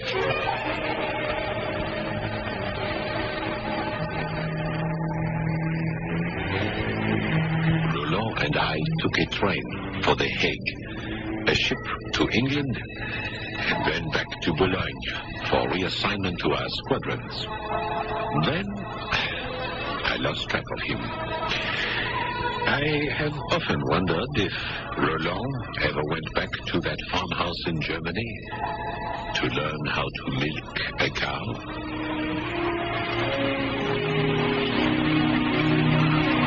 Point of history. Roland Garros died in the air, in combat, in flames, 1 month before the armistice on October 5th, 1918. Lieutenant Marshall also gave his life for France. Both pilots knew that to try when there is little hope, is to risk failure. Not to try at all is to guarantee it. I shall return shortly. I love old-fashioned things. Antique clocks, handmade quilts, traditional things like that.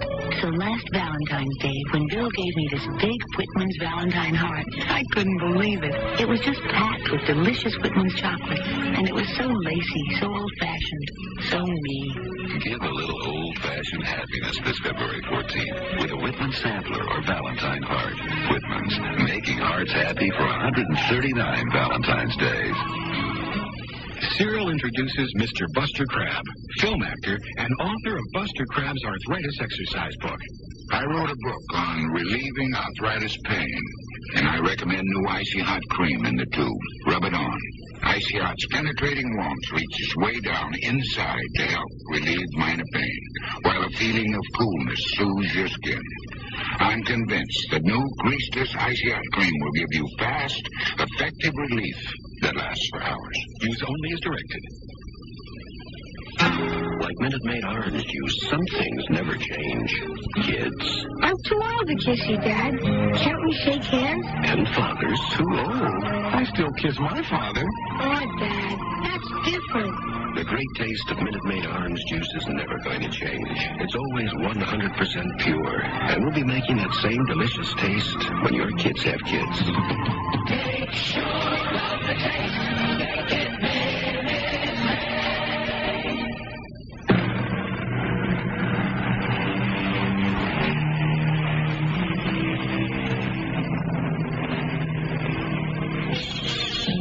As you know, on Mystery Theater, we don't limit ourselves to whodunits or even why did they do it. Frequently, we delve into the mystery of what makes people tick. How do they meet the odds of life and overcome them? And courage, after all, is not in blindly overlooking danger, but in seeing it and conquering it. Our cast included Paul Hecht, Bob Caliban, Bryna Rayburn, and Ray Owens. The entire production was under the direction of Hyman Brown. And now, a preview of our next tale. Maid Hacker, script 28, scene 27, take 2. Action! First, Mrs. Fluid, you tell me your husband drives a truck. Then I find out you live in this fantastic house in very exclusive Encero Beach. Cut! Mace, none of this is in the script. I just must have been thinking about something. You want to take a break? No. It's okay. I'll be all right. Let's take it again. This is E.G. Marshall inviting you to return to our Mystery Theater for another adventure in the macabre.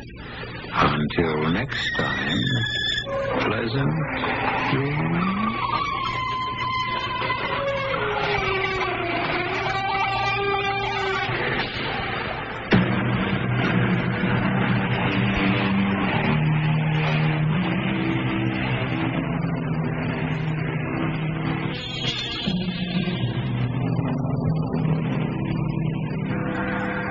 WK.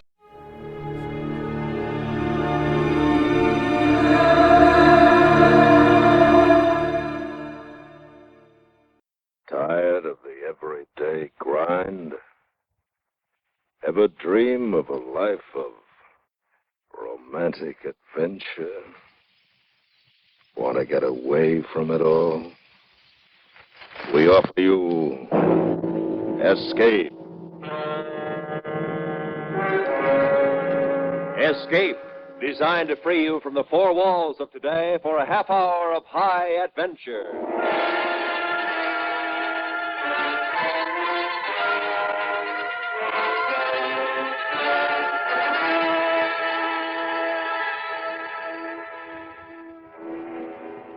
You are on a planet of desolation and utter ruin, awaiting the return of your comrades to carry you to safety, while the remains of life about you, crawling and evil, are slowly hemming you in and ruthlessly tracking you down to your death. Listen now as Escape brings you Charles Smith's unusual story, North of Polaris.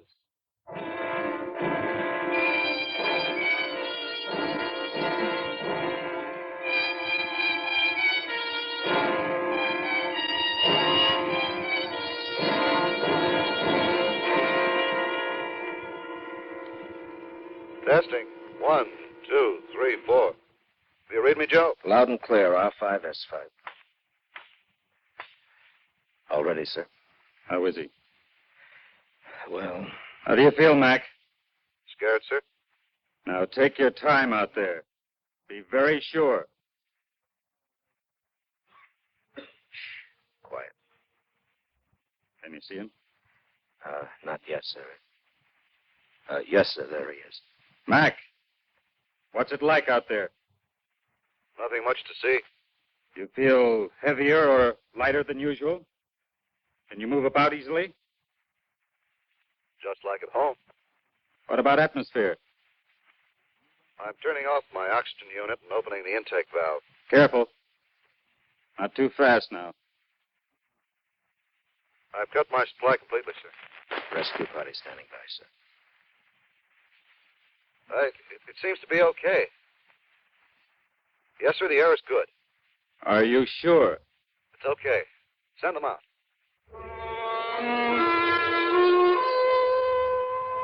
From the port of the spaceship, we could see him calmly walking about on the surface of a planet approximately 20 million miles from our own. All 40 of us had drawn straws. Mac had won. And if we returned home safely, he would be remembered as the first man to touch the soil of an alien planet. Well, Joe? Well, I guess I'm as ready as I'll ever be, sir. Who else are you taking with you? Stoner. He's good with the camera. Sam, have you got your gear ready? Joe, All right. Now, you know what to do. What I want. Yes, sir. Map the area as best you can. Bring me a report on water sources, mineral deposits, vegetation. And if you see any signs of life, try to get pictures. But otherwise, avoid it. You can tell the others that's an order. Yes, sir. Do you think there is life here, sir? Well, some of our best minds have always claimed there was. Well, when we get back, we'll set them straight, sir. Yeah. I'll make our other drops and pick you up at this spot in 48 hours. So you're on your own. Good luck, Joe. Thank you, sir.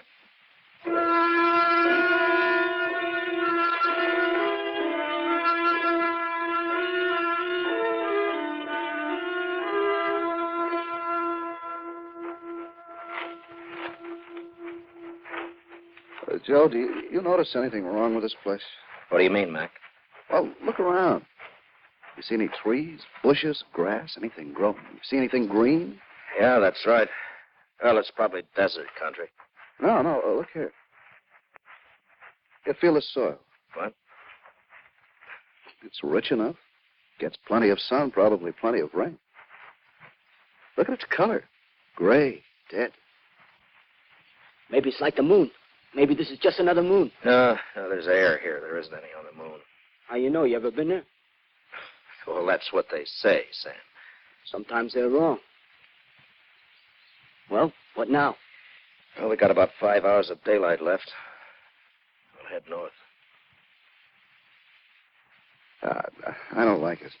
It's too quiet. Not even the wind. What are you trying to do, Mac? Don't you think we're jumpy enough? How long are they going to leave us here? 48 hours. That could be a long time.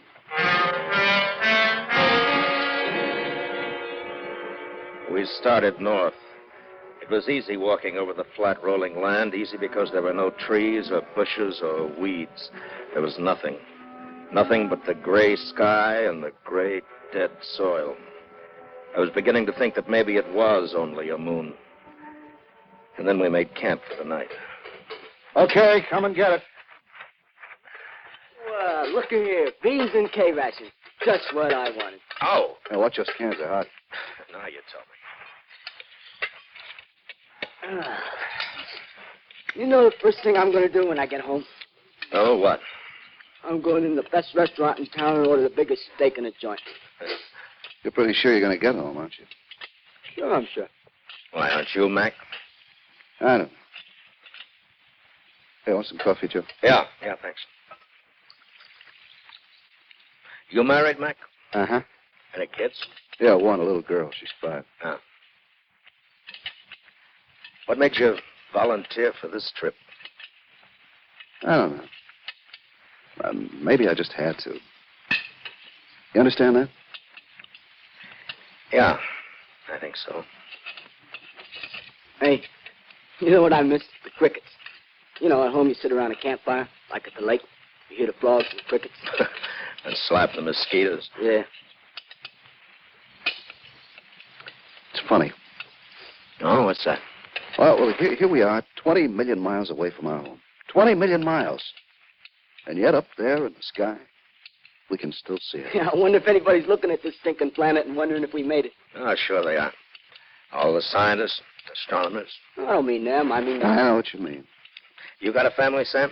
Only my mother. She lives... Hmm? What is it? Something's out there. Moving.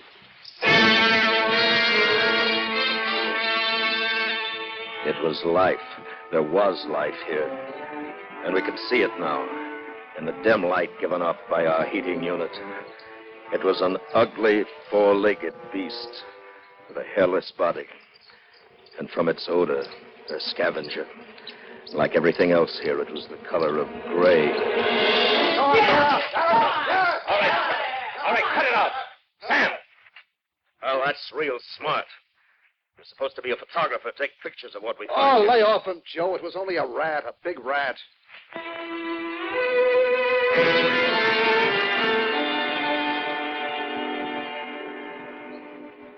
The day broke clean and bright, and we kept walking north doing the job we'd set out to do.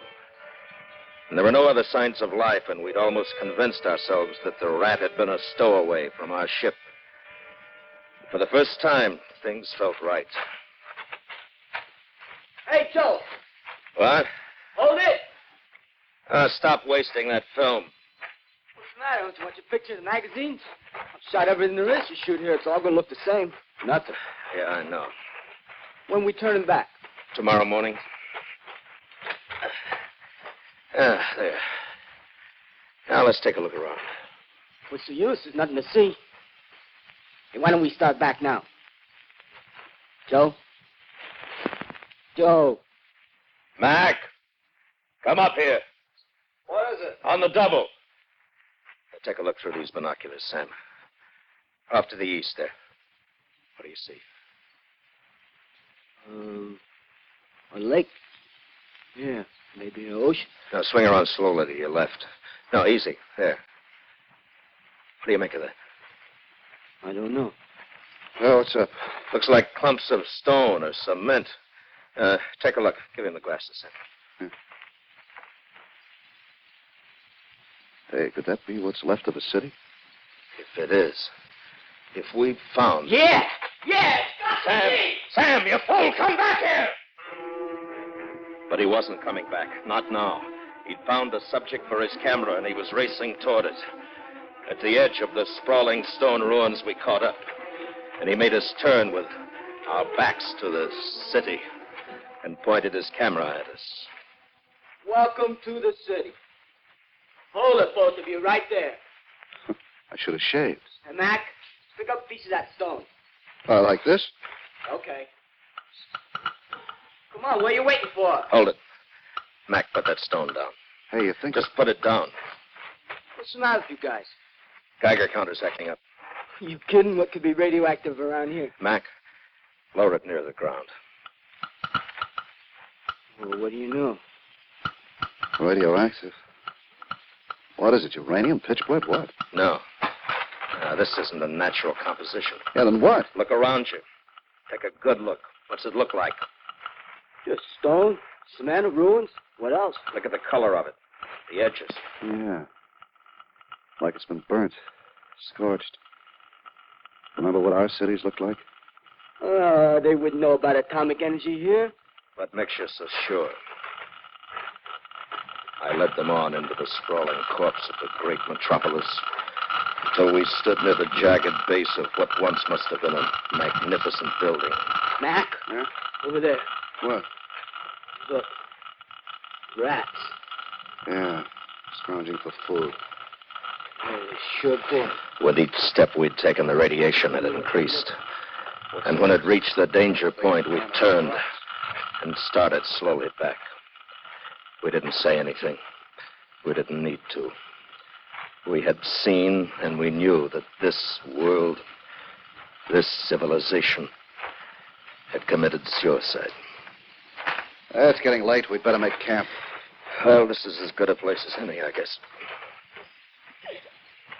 Oh. I don't know about you guys, but I'm pooped.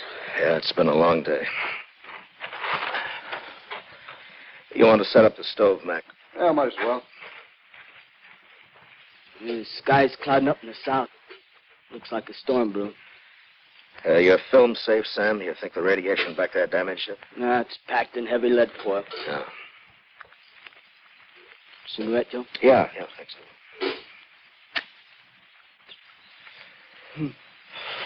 That's funny. No, what's that? Take a look out there. No, south, I mean. It's not the sky that's clouding up. It looks like dust. Dust storm. Couldn't be. There's no wind. Take a look. Yeah, but there's no wind. Well, something's out there kicking up the dust.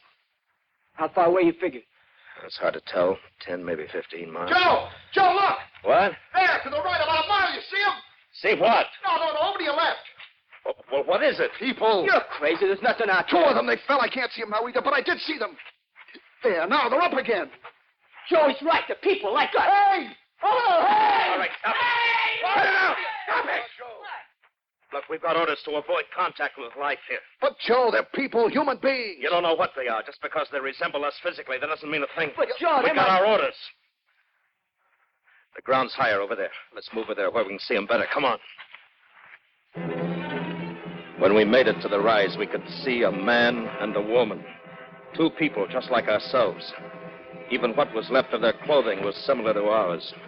And they were running desperately. And then I looked beyond them and saw the cause of their fear.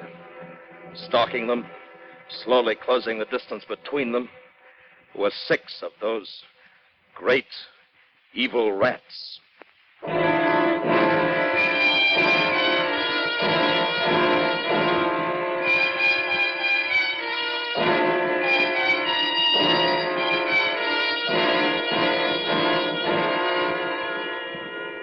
We stood there silently, watching the hunters and the hunted. And the longer we watched, the more it became certain that the rats could end the hunt whenever they wanted to. I could see their features now. The woman was much younger than the man. Their faces were distorted by panic and fear.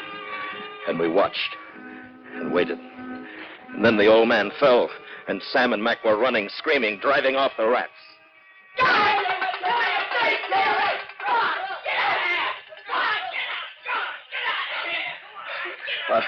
Are you all right? Can you understand me? Yes. Where's my father? I must go back to him. The boys are with him. It's all right. You speak our language. Yes. But we were sure there wasn't anyone else in this sector. We thought they'd all gone. Gone where? South. They left us behind. They said he was too old, not worth the trouble. How many have you lived here? 11 of us. Only 11? Father and I started out yesterday morning. We thought we could meet them later. And then the rats... Where are you from? Outside. Then there is something left outside. Oh, yes. Oh, I was sure. I'd hoped. I knew it couldn't end here. Come on, we'd better get you back to camp now.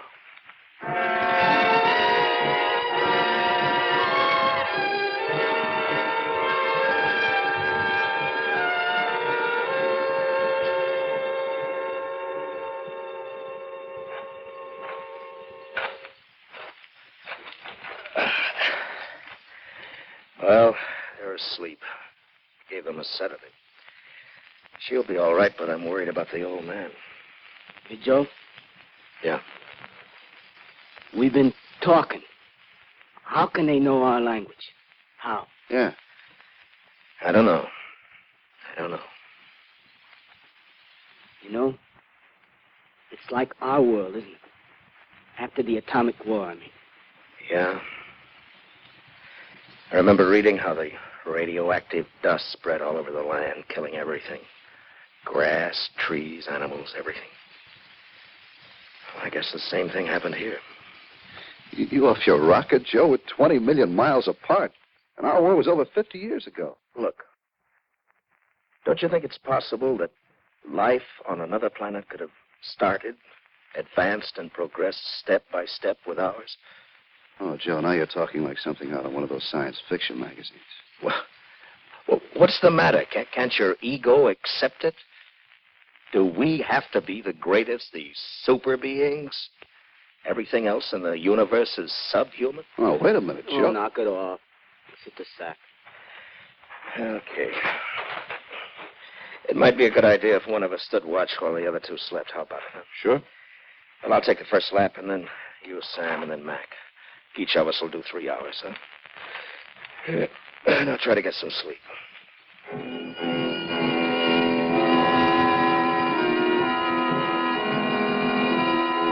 The 3 hours passed quickly. My mind was racing, asking if this world was a parallel to our own world. Were all the worlds of the universe alike? I was trying to find the answer when Sam relieved me, and I still hadn't found it when I dropped off to sleep. But I didn't sleep very long.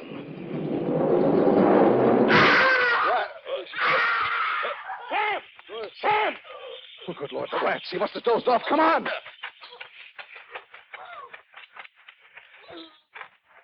Oh. Look. Oh, my.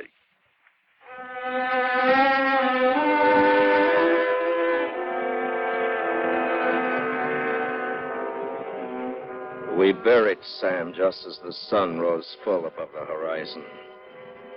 And then as we turned to walk back to camp, we saw it.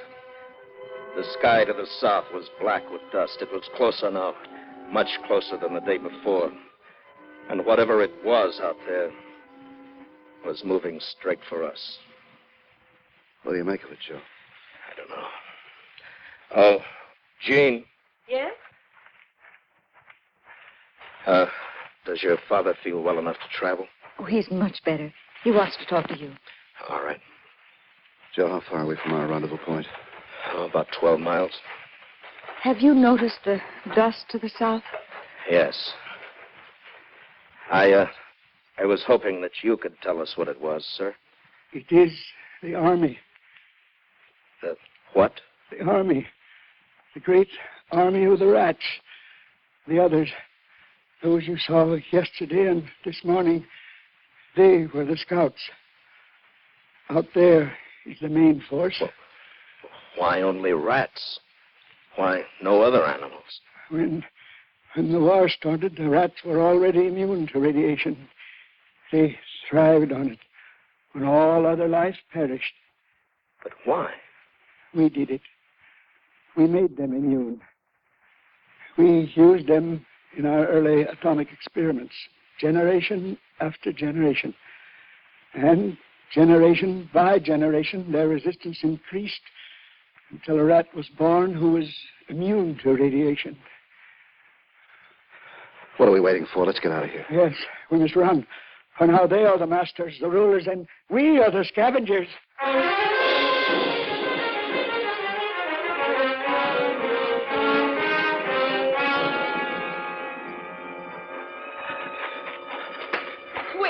Wait, my father. Well, if he can't keep up, Hold it. All right, hold up. Oh, there's no use going on. Look there ahead of us. Yeah, dust. More of them. Behind us. To the north. Yeah, they've cut us off. Now they close in for the kill. I told you it was an efficient army. Their strategy is well planned. They've a good general. As good a man as myself. Father, please try to... Oh, now, these young men need me, Jean. We're outnumbered. We need time to muster our forces.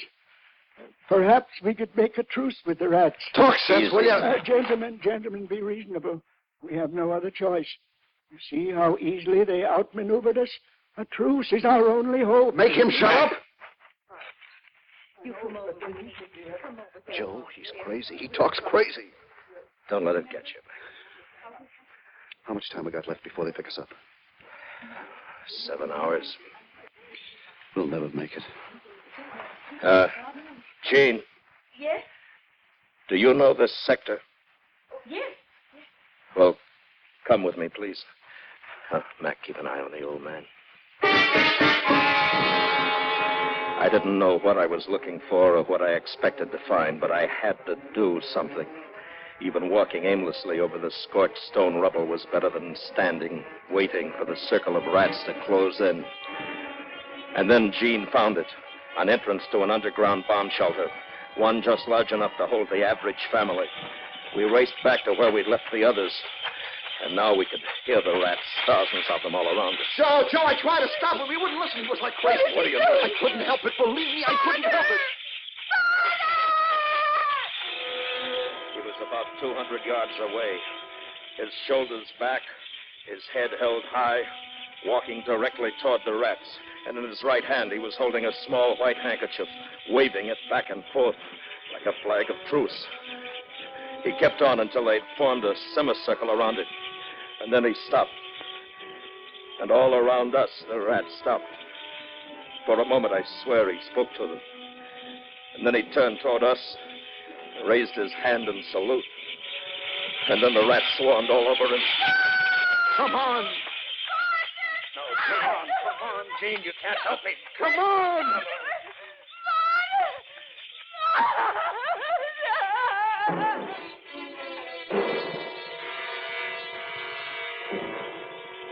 We burrowed ourselves in the shelter. In a few moments, we could hear them overhead, hurtling themselves against the heavy lead-lined door, their yellow teeth digging at the concrete and steel. But it had been built to stand an atomic blast. It held off the rats. And we waited. For one thing, how long could we stay alive in that coffin? We didn't speak. We just sat there, wondering when they'd break through.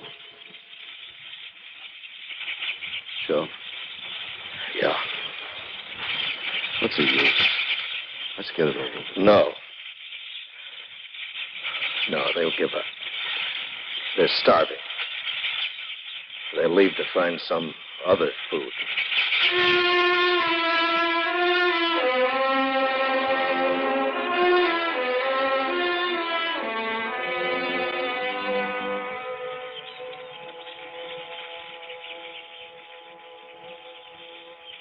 Hey, Joe.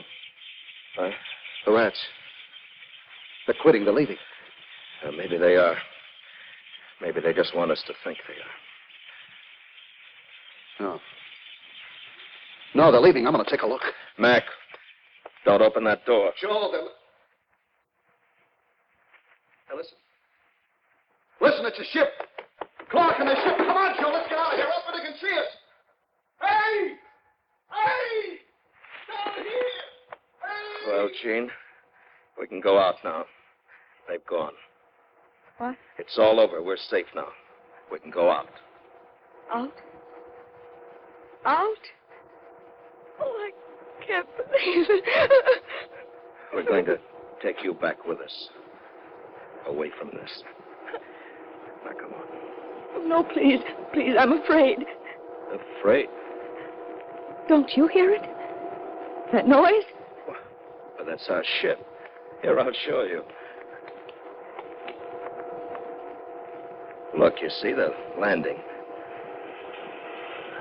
Ship? I don't understand. But the one that brought us here. Brought you here? Yes. Where did it come from? Europe? Asia? Where? Europe? Asia? Oh, I knew we hadn't destroyed all of the Earth. Earth? Is that what you call this planet? Earth? This is the Earth. You. Where are you from? What? Right up there. Just north of Polaris.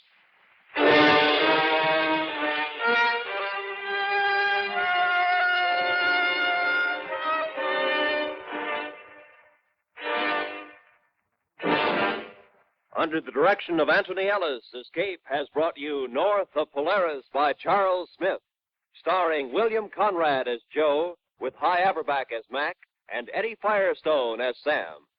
Featured in the cast were Vivi Janis, Ralph Moody, and Frank Gerstle. The special music for Escape is composed and conducted by Leith Stevens.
It was Mr. Mencken who said, injustice is relatively easy to bear. What really stings is justice. And thus, to carry the idea through to its logical conclusion, if everyone were to receive his or her just desserts, oh, what a sour dish it would be for so many of us. I want you to tell me the name of the man who is responsible for my husband's murder. And what would you do if I told you?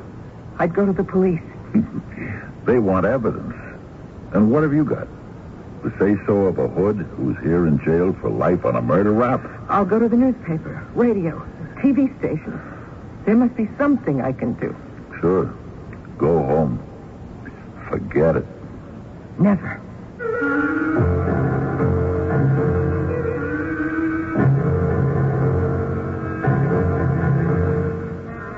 Our mystery drama, Come Back Next Week, was written especially for the Mystery Theater by Sam Dan and stars Terry King and Fred Gwynne. I'll be back shortly with Act One.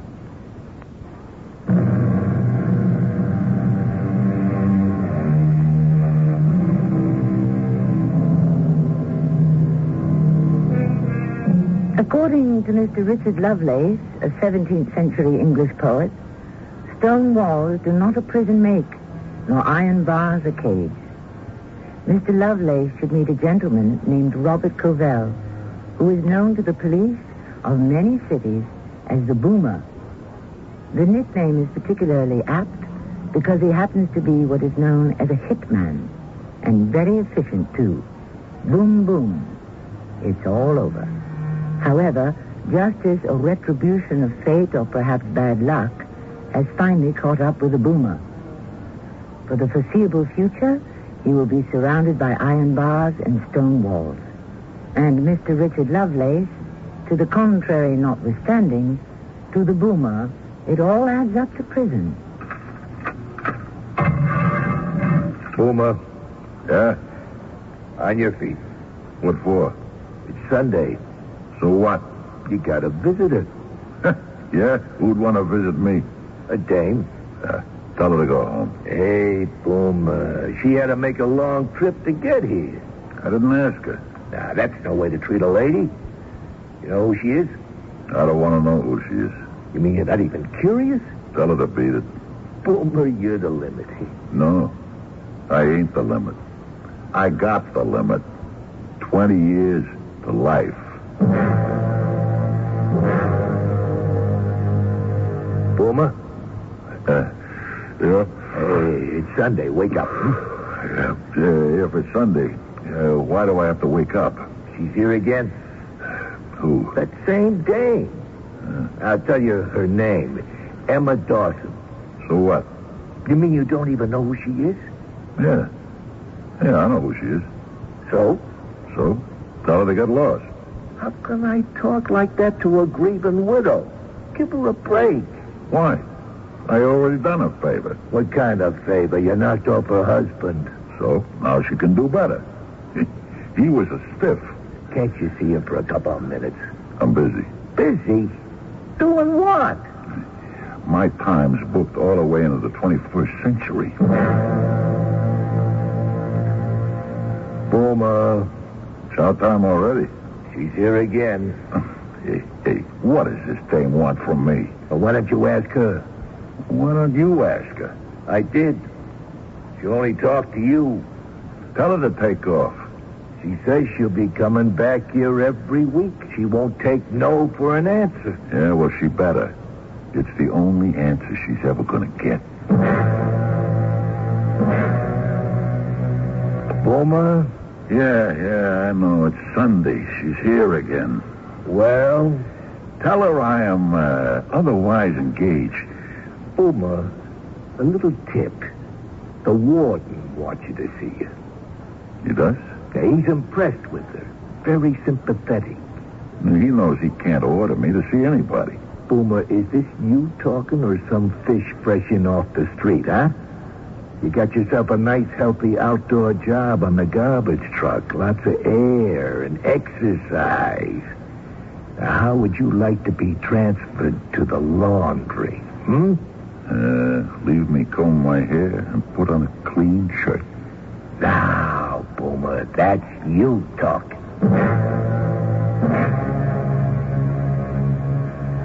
You know who I am. I'm Emma Dawson, his widow. Yeah. I bear you no malice, and I'll tell you why. I know why. You do? You're a smart dame. I was watching you during the trial. Why not, eh? There was nothing better to look at. You knew what it was all about. Yes. You knew it was nothing personal with me. I had nothing against your husband. I was only doing a job. Yes, I felt that. And I got caught, like they say, with the smoking pistol. Why'd you want to see me? I want you to help me. Help you? Please, don't refuse me. Don't turn me down. I have nowhere else to go. How could I help you? You didn't kill my husband. Oh, you pulled the trigger, but like the gun itself, you were only an instrument. The real killer, the responsible murderer, is the person who hired you. And I intend to spend the rest of my life to bring him to justice. Good luck. I have a great deal of money. Money never hurts. Who is he? Who's who? The person I'm looking for. I'm sorry. If you reveal his identity, you will get time off your sentence. Look, I could have made that deal with the DA before the trial. I can't understand why you won't do it. You must be a man of, what, 45? You're close. You were sentenced to not less than 20 years. You will be 65, an old 65, when you're released. But I know. If I play ball... You could probably get out in 10. I got news for you. I could get out in 5. Maybe less. Well, then what's stopping you? You could be a free man, still in the prime of life. Yeah, and I would also be dead. How long you think I would last? Look, I loved my husband, and I want his killer. No way, Mrs. Dawson. I'll be back again. I'll be back next week. You must help me.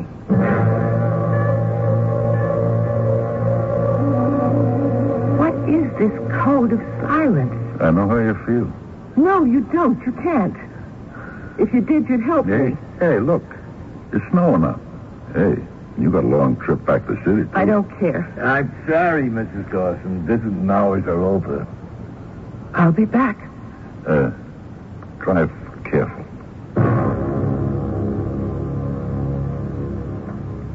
Don't you have nothing better to do on a Sunday? No. Give it up, will you? I can't. You better. It's bad for you. You're losing weight. You're getting thin, drawn, and pale. You're gonna turn sour. Look sour. I don't care how I look. You better. Looks is the biggest thing a dame's got going for her. I want you to tell me. I know what you want me to tell you, and I keep telling you I can't do it. I'll be here again next Sunday. Hey. Hey, what, Boomer? You forgetting what day this is? Sunday. So? So what? So how come you ain't taking me down to the... Yeah, because you don't have a visitor. What do you mean? She comes to see me every Sunday. She didn't come today. Well, maybe she's late. She didn't show up, Boomer. Well, why don't you go back there? Maybe she just now got here, huh? Come on, go ahead. You didn't show up last week. I'm sorry, I wasn't feeling well. Gee, you look awful. I must know the name of that person. Please. Boomer, I won't give up. I never give up. Okay. Okay? What if I was to say to you, Miss Dawson, or Emma, you mind if I call you Emma? You call me whatever you like.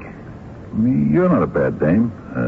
Not exactly my type, so I could never see you that way, but... Please. What I mean is you're the sister type, the kind of dame a guy wants to talk to. Well, then why don't you talk to me? I never know how nice it could be just to sit with a dame and shoot the breeze. I've been stringing you along. How? I'm going to tell you something now that I could have told you the very first day. You know why I didn't do it? No. Because I wanted you to keep coming here. I mean, after all, who else is ever visiting me? I'm going to spend the rest of my life in this joint all by myself, alone. I'm sorry.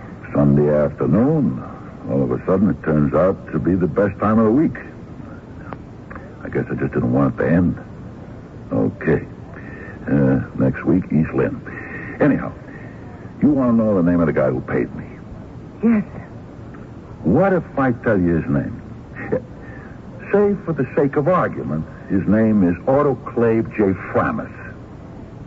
You'd be no further along than you are now. Oh, yes, I would. I'd know who he is. Sure. But he had nothing personal against your husband, neither. Well, then why did he pay you to... He runs what you might call a messenger service. You understand? No. This company of his, it delivers messages. Except those messages, all of them are made out of lead. Lead? In 1-ounce packages. Say somebody wants to get some lead delivered to somebody. Like somebody wanted a delivery made to your husband. He contacts this Mr. Autoclave J. Framus, hereinafter to be known as AJF. Right? So, AJF calls a messenger, like me. That's all I ever was, just a messenger. I never wore a uniform. I never rode a bicycle, but I delivered those lead messages. 1, 2, 3 ounces, whatever it took. You follow this? Yes. And now you still want to know who AJF is? Tell me. Then you'll have to start the same thing with him you've been doing with me. And he's sure not going to tell you who paid him. But I'll be one step further along. No. You'll move all the way back to go. Except you will be dead. Say you talk to him bright and early one morning. You give that Mr. AJF reason to believe you're on to his racket. And you won't live past cocktail time that afternoon. I can go to the police. With what? The police want evidence. What do you got? The say-so of a professional hood in jail on a murder rap? I'll go to the press. There must be something I can do. There is. Go home. Forget it. Meet another guy. It suddenly dawns on me. I have to accept it. The realization that Robert has been killed, and there's absolutely nothing anyone can do about it. It happens all the time. To the endless list of injustices in this world, add the murder of Robert. Robert? Yeah, you called your husband Robert, huh? Why? That was his name. The reason I ask, my name's Robert also, and I had my share of dames. Not one of them ever called me Robert. What did they call you? Bob. What's her name? Call me Bobby.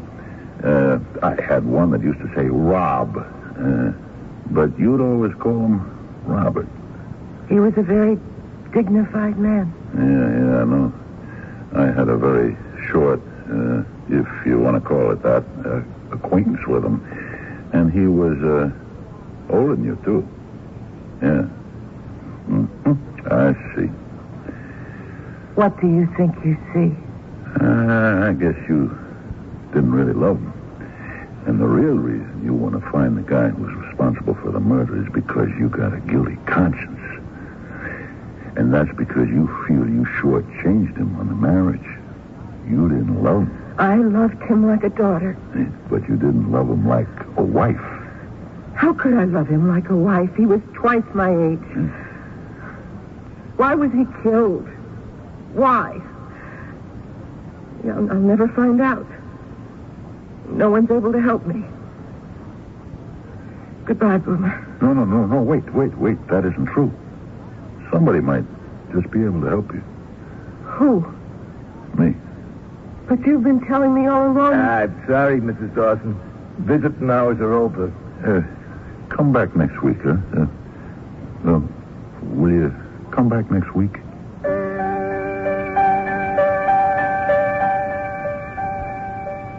She has to come back next week. But you will come back after just a brief intermission. At that time, we shall discover just what the boomer has in mind. If it takes a thief to catch a thief, it can be hoped that a killer can be used to apprehend a murderer. It'll all be waiting for us in Act 2.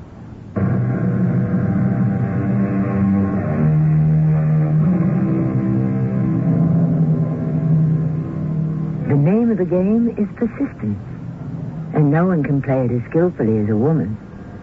Just as the gentlest rains will eventually erode the hardest rocks, so will the softest womanly whisper penetrate the deafest masculine ear. The object lesson in this philosophy is about to unfold further. You're going to help me. I just said I would, didn't I? Yeah. Will you tell me his name? Whose name? This person you call Autoclave J. Framis. Now, look, we already decided that kind of information gets you nowhere. What sort of information will get me somewhere? The kind you got to dig out for yourself. Oh, thank you. How does that help me? What do you know so far? You know I did it. But you ain't after me. I was just a hired gun. You're not even after Mr. Autoclave J. Framis, who was hired to hire me.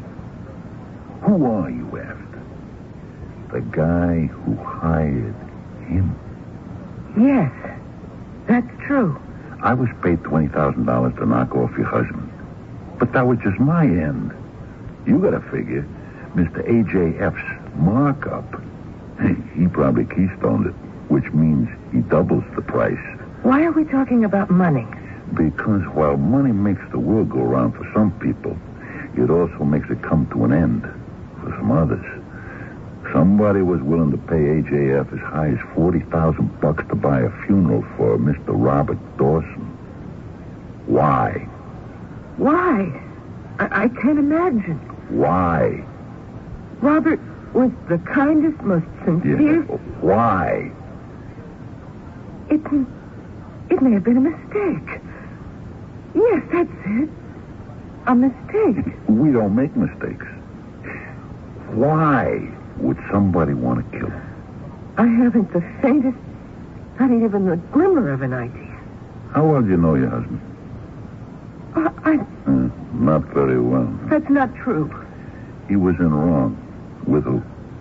I don't know. I'm sorry, Mrs. Dawson, but the visiting hours are over. Can't I stay just a little longer today? Yeah, those are the rules. Yeah, he's right. Besides, you got to do your homework. My homework? Give yourself an assignment. Find out who your husband was.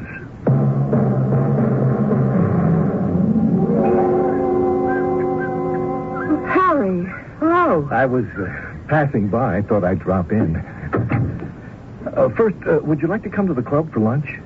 Martha's playing tennis there this morning. Oh, well, Emma, you have to start doing things and moving around again. Have you been writing anything lately? I'm not really in the mood for poetry. Oh, it's a pity. Your readers will miss you. All 200 of them? About lunch. I'm sorry. I was just getting ready to leave. What's this I hear about you, Emma? You visit the penitentiary just about every Sunday? Yes. Oh, don't tell me you're going in for good work. Well, Harry, look, I have to confide in someone. I am seeing a convict named Robert Cavell, known as the Boomer. Why is that name familiar? He was the hitman who shot... Oh, yes, of course, I remember it. But why? I had some wild idea that I could get him to tell me who hired him, but of course he won't. I understand now he would be signing his own death warrant. Besides, that information would be of no value. Why not? I should think... You see, as I understand it, there is an organization that actually performs this sort of service. Service? Yes. It arranges for these executions. But he's helping me in other ways. How? Making me ask myself certain questions. What sort of questions? Questions about Robert. Who would want to have him killed? Do you know? Why, I don't have the foggiest. He must have had a secret life. Robert? One that I didn't know about. But I'm going to find out. Why? Why? To bring the killer to justice. Justice has already been done. The killer's in jail. He isn't really the killer. Is there some way I can help you? Oh, no, Harry, this calls for action. What sort of action? It doesn't matter. You've always been constitutionally opposed to action of any kind. You're just a dilettante. Yeah, I know. That's why you didn't marry me. Of course, I still love you. And suppose Martha were to find out? Well, Martha already knows. It's another case of La Ronde. Martha loves me. I love you. You loved Robert. With whom was he in love, do you suppose? Me? Of course. Why do guys get knocked off? 2 reasons. Both begin with D. Dames and dough. Dames? Robert wouldn't look at another woman. How do you know? He wasn't very strongly motivated, oriented toward women. Maybe not toward you. Look, I would rather we didn't discuss these intimate... we don't have to discuss anything at all. I don't know. Find out. How? See if it ties in with dough. I can't see how money would be a factor. What do you do for a living? He was executive secretary of the Chaucer Society. Yeah. It's a foundation devoted to the furthering of English poetry. That's how we met. I write poems. How much money did he make? Well, it's a rather wealthy society. They have rich supporters and very large bequests. Yeah, sure, but what did he knock down? He only took a token salary. You live pretty good at the beach house alone. I have money. You have money? My father was an inventor. Anyway, I have $2 or $3 million. He left it in a fund for me, and it just keeps growing. Mm-hmm. So we got a guy that works for Poetry Foundation, and somebody wants to spend $40,000 to knock him off. Who? He could have been into the loan sharks. Why? Usual reason. Gambling. But he never gambled. See, he's got dignity on the job and at home with you. But maybe he wants something else, too. Excitement, action. A different kind of woman from you. But that all costs dough. No, I can't believe that. I say he was stealing from the foundation. He got in deep. He had to borrow dough. Couldn't pay off. The sharks set him up. No, that's not possible. You don't know him. Hey, it looks like you didn't know him either. If he really needed money, he would have come to me. And tell you what. Did he have to have 100, maybe 200 grand? None of this could ever be proved. Sure it could. How? First, let us establish he was stealing from the foundation. And from that, everything follows. And how do we prove it? Ask. Ask? Scared? Of what? The truth. What if it isn't the truth? Then there's no harm done, is it? I don't know. Either you want to find out or you don't. Ask. Just like that.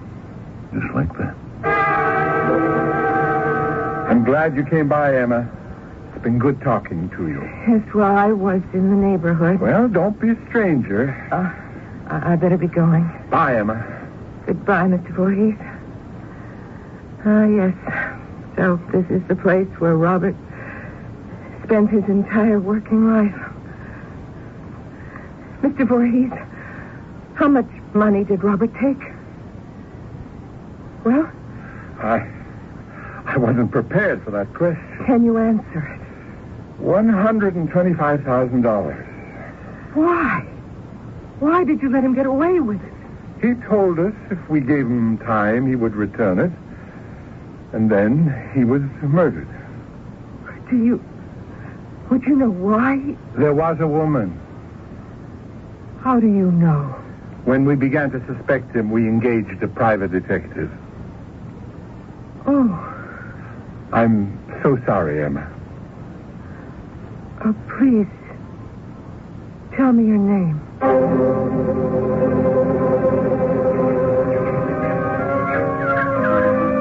Do you mind if I sit here? No. Help yourself. The bench belongs to the city. Thank you. It's just about the only thing they give you for nothing. So, you're Carlotta Cartwright. So, I am Carlotta Cartwright. Now what? I've been looking for you. Why? I'm Emma Dawson. You're his wife. I was his wife. And I was his girlfriend. You can't be more than 25. He was 60. You said he was 45. And you believed it? He looked like 45. He acted like 45. Why was he killed? He thought he needed a lot of money. For what? For whom? For me. Didn't he? No. Do you really expect me to believe that? I went for him because of what he was. What was he? He was a great guy. In what way? He thought he had to take me places and give me things. We went on cruises. We went to Vegas, Palm Springs. Oh, we hit all the spots. I see. And I thought he was off on research trips. He did learn a lot. He found out you can't beat the wheels, the dice, the ponies. Where did you think the money was coming from? Well, from you. Oh. I'm sorry. Then, one day I found out the truth. He broke down and told me.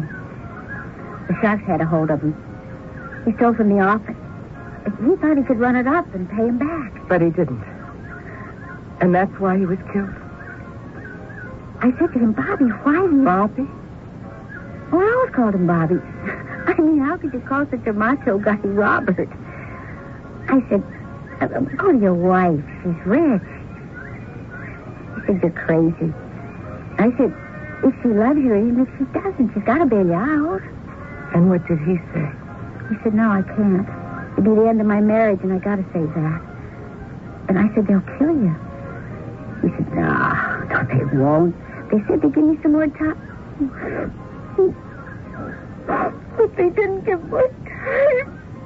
They lied to us. They killed him, and it was my fault. Why? Well, he thought he needed a lot of money to keep me. But he didn't. I would have worked for him, supported him, scrubbed floors for him. I loved him. I understand. Now, can you understand? You were only his wife.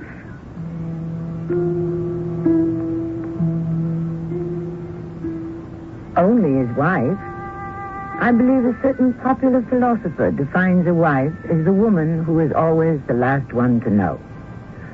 And I would suppose a similar statement could be used to describe a husband as well. Wives, husbands, they share their lives. Or do they? It is said that familiarity only breeds contempt and children. But not always. Sometimes it can also nourish ignorance. We are nourishing a third act for you, and the curtain shall rise on it shortly.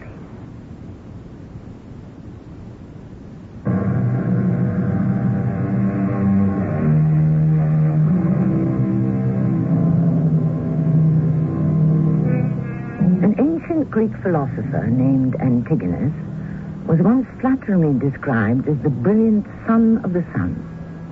He replied rather dryly, "My valet is not aware of this." Mr. Goethe, some 2,000 years later, carried the concept forward when he remarked, "No man is a hero to his valet." All of which goes to prove that we present one aspect to those who are most intimately associated with us, and another to the rest of the world. This may be said of the late Robert Dawson, with a vengeance. Who killed him? You know who killed him, Mrs. Dawson. They caught the guy. I'll ask you again. Who killed him? He was caught. He went to jail. Who paid him to kill Robert? I don't know. You're lying. Why would I lie? He's dead. What does it matter? Who were the people who wanted him dead? I told you, loan sharks. They have names, don't they? I never met any of them. I don't believe you. I didn't even know about any of them till it was too late. You said he told you he had an idea that he had discussed with those people, and that on the strength of it, they were willing to give him some more time. Well, that's what he told me. But it turns out he was wrong. They didn't give him more time. They lied to you? I guess they did. Why? Well, how would I know why? I don't even know who they are. Why would they lie to him? I already told you I don't... Well, maybe they wanted him to have a false sense of security. That doesn't make any sense. Does any of it make sense? What was the idea? Which idea? The one we're talking about. The one he discussed with the sharks. I don't know. I don't believe you. It's the truth. Look, all I wanted was a good time. And he was a terrific guy. He had everything I always wanted in a man. He had class. You know what I mean? But I was never in any kind of trouble before. I mean, with gamblers and hoodlums and killers. So I didn't want to listen to the idea because I knew it couldn't be any good. But you knew what it was. No, believe me. You knew. You may have rejected it, but you knew. I didn't. Tell me. No. Look, I don't care what you say to me or what you do to me, but I won't tell you. You can't make me tell you.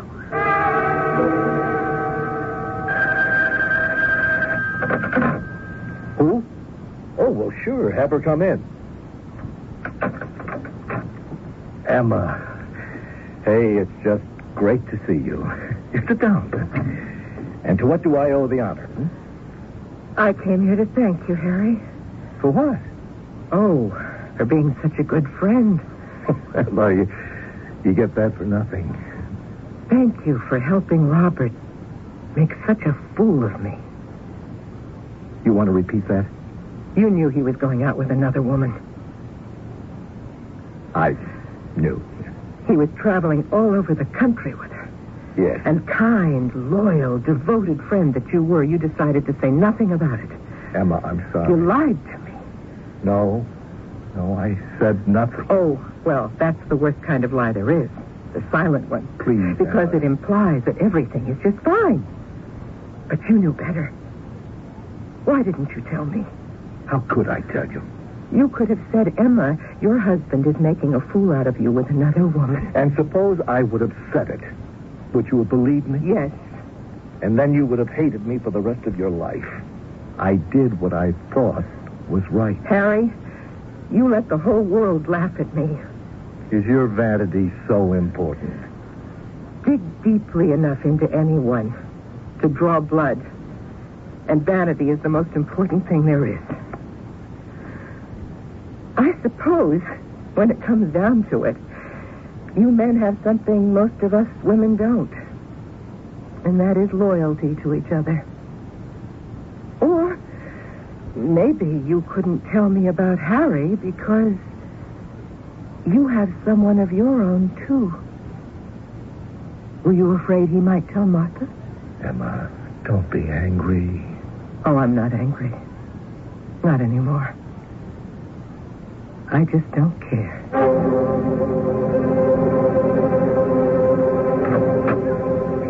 Hello, Emma. Oh, Martha. Are you mad at me, too? No. Come in.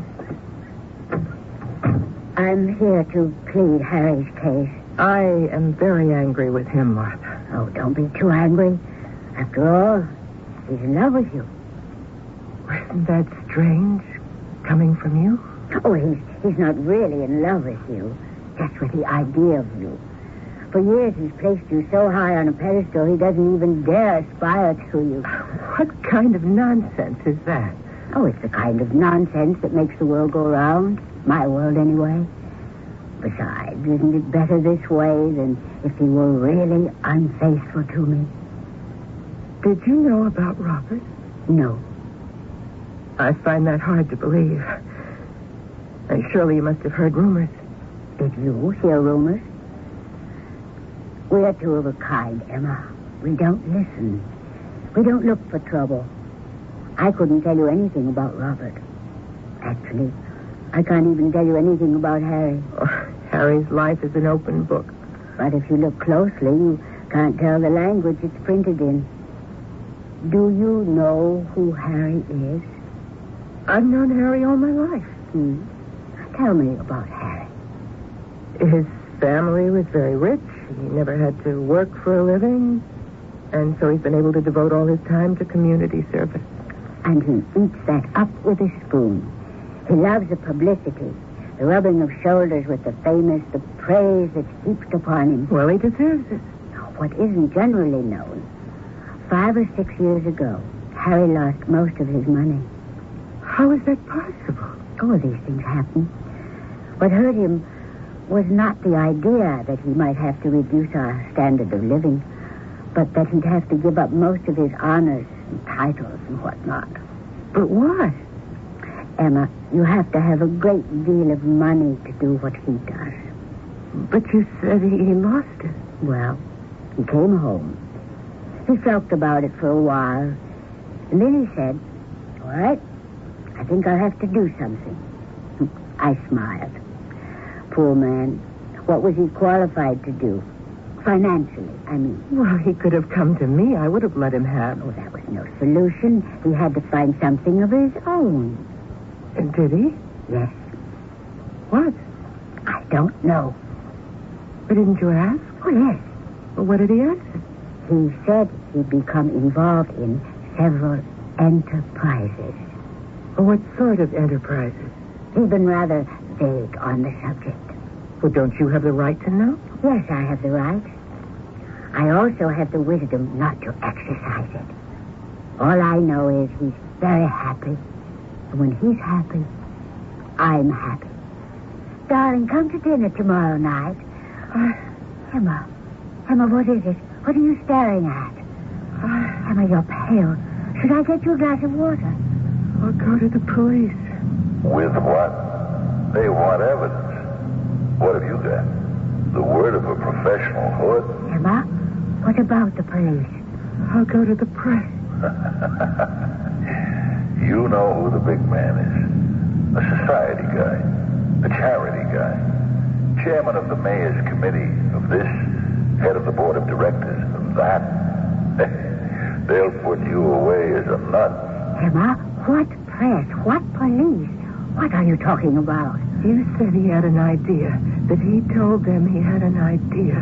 And they said they'd give him more time. What was the idea? I don't know. What was the idea? I didn't want to know. I was afraid. What was the idea? I didn't want to listen. Why didn't you want to know? Emma, whom are you talking to? Emma. You said there was nothing you wouldn't do for me. And when the time came, you did nothing. I did a great deal for you, Emma. What did you ever do for me? I did a great deal for you. Emma, what is wrong? What? You've been carrying on the weirdest conversation with, well, I guess with yourself. Are you all right?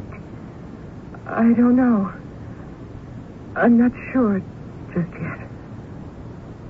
But I think so. I think so.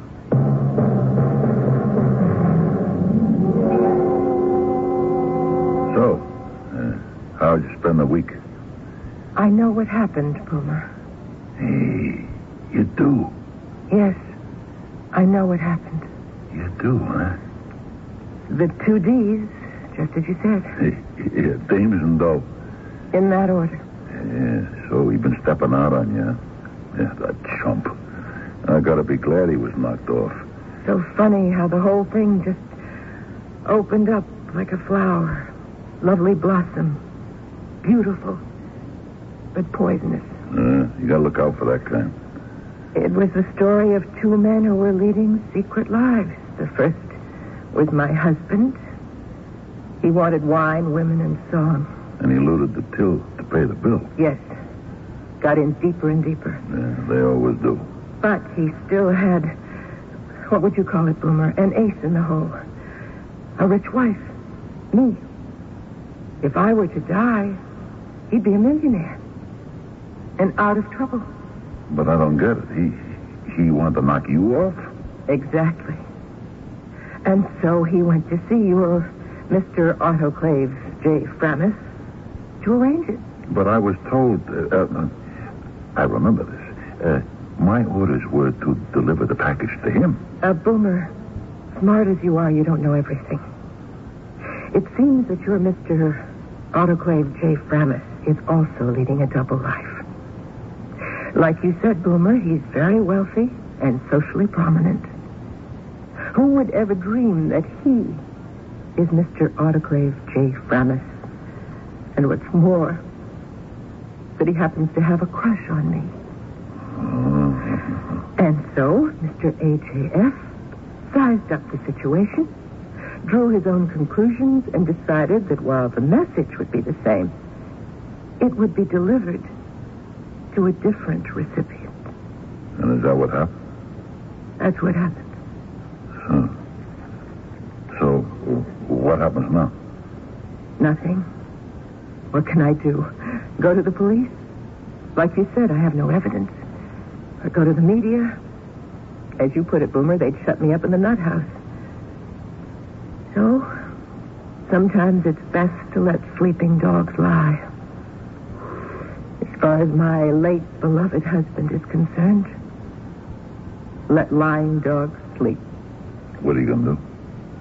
Do I have to worry? I'm still young and attractive and rich. Sure, yeah. You'll find a guy. A real guy. I will. And I owe it all to you, Boomer. I wish I could do something for you. Do you? Just name it. Well, could you come back next week?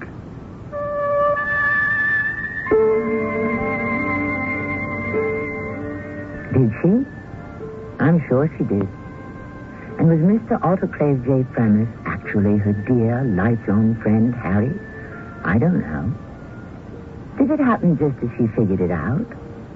Or did her mind seize upon an entirely logical and reasonable series of coincidences? I think the best stories are those that can have not just one ending, but 2 or even 3. After all, the more the merrier. I shall return shortly.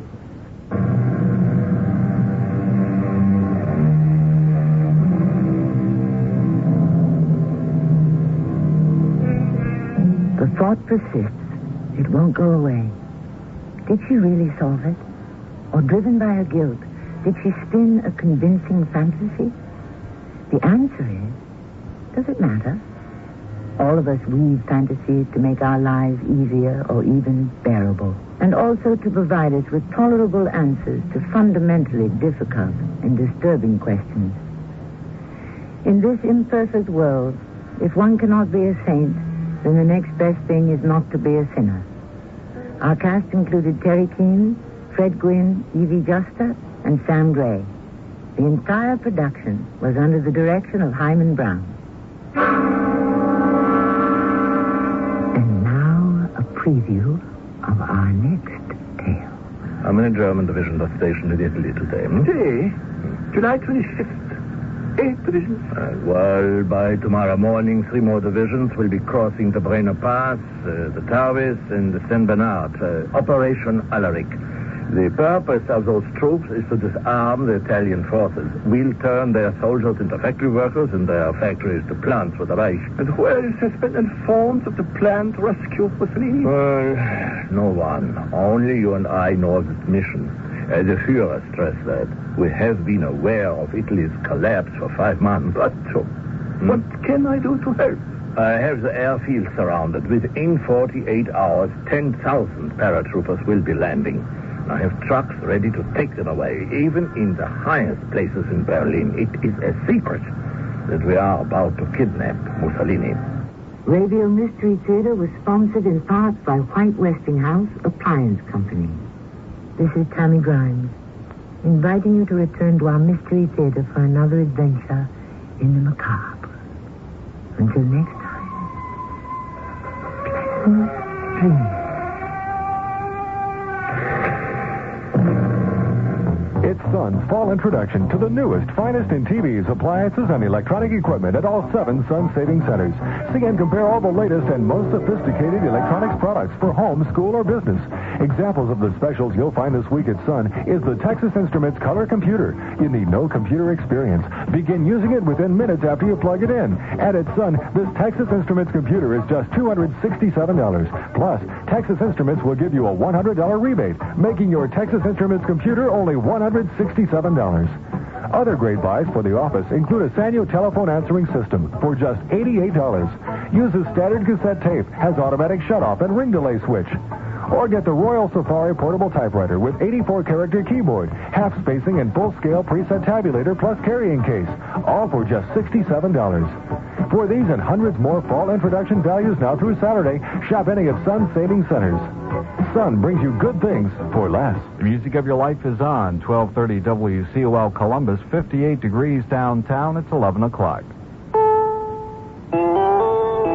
CBS News, I'm Dave.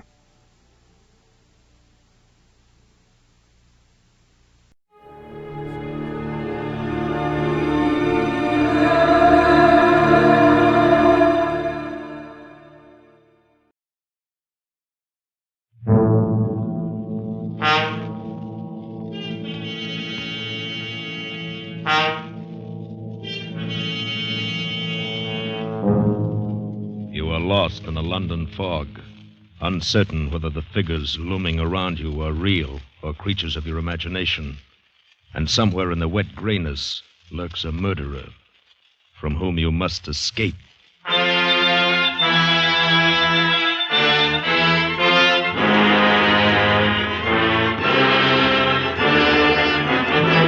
Escape, produced and directed by William N. Robeson, and carefully contrived to free you from the 4 walls of today for a half hour of high adventure.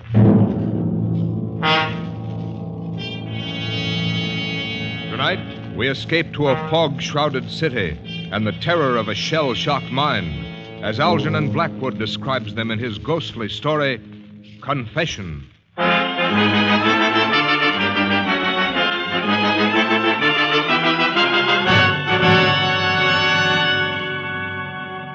There was no doubt about it.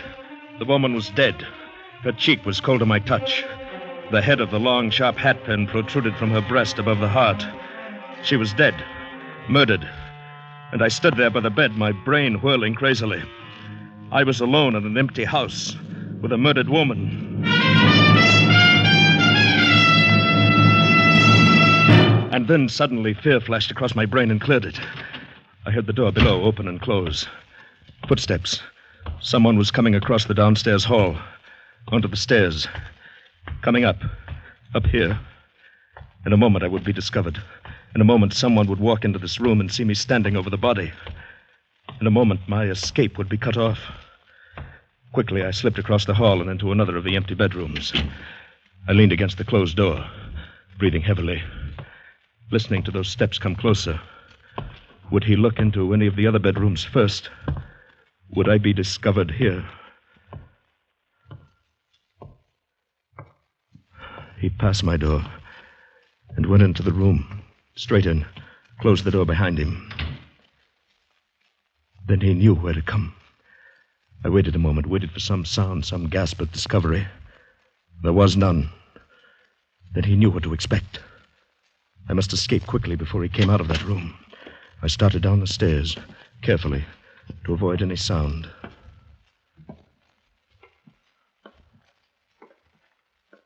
And suddenly the door of that room opened. The beam of a flashlight searched down the hall. I took the stairs 3 at a time, burst open the front door, and fled into the street, fled into the sanctuary of the fog.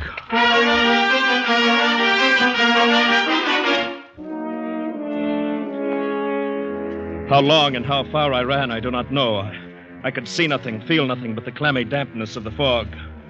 I don't know whether he was still following me or not. I ran out of sheer terror, up one street, down another, with no idea of where I was or where I was going.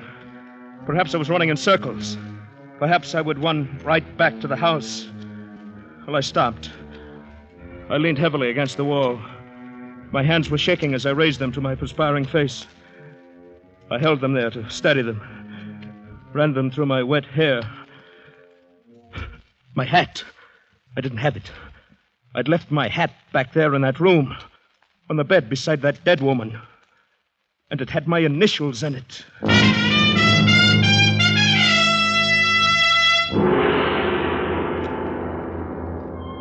Nearby, a street lamp formed a fuzzy ball of yellow in the enveloping murk. And now a figure loomed suddenly beneath it, just as she had materialized so short a time ago under another streetlight. Or was it the same one? Was it she again? Was it he, the one who was following me? Was it real at all? Perhaps it was only a creature of my madness. My dear sir, you're ill. I... Oh, here, old fellow, let me help you. Why, you're almost ready to fall. Yes, sir. Thank you. Here, just lean on my arm. Yes. You are real, aren't you? Real? I don't understand. I say, you're very near collapse, you know. And I happen to be a doctor. Luckily, too, you're just outside my very house. Come in for a moment, won't you? Why, you're very kind. Yes, I will, if it's not too much trouble for you. None at all, my dear chap. Please do.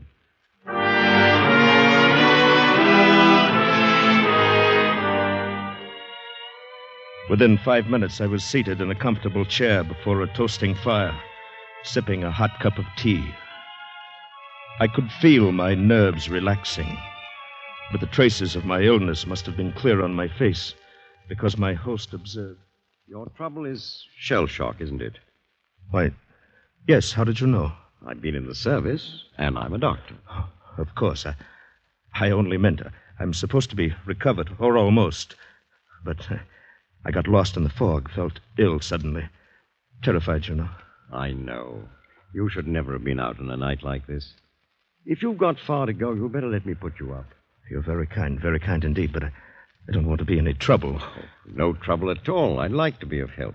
It's the least we veterans can do for each other. Oh, the blasted war. Thank goodness it's over. You're not English, are you? No, Canadian. I haven't been demobilized yet. I'm still in the Army hospital at Regent's Park under the care of Dr. Henry. Oh, yes. Very good man. I'd say he's done well by you. Up till tonight, I mean. Yes.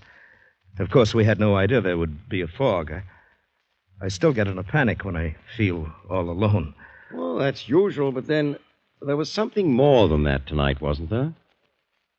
What do you mean?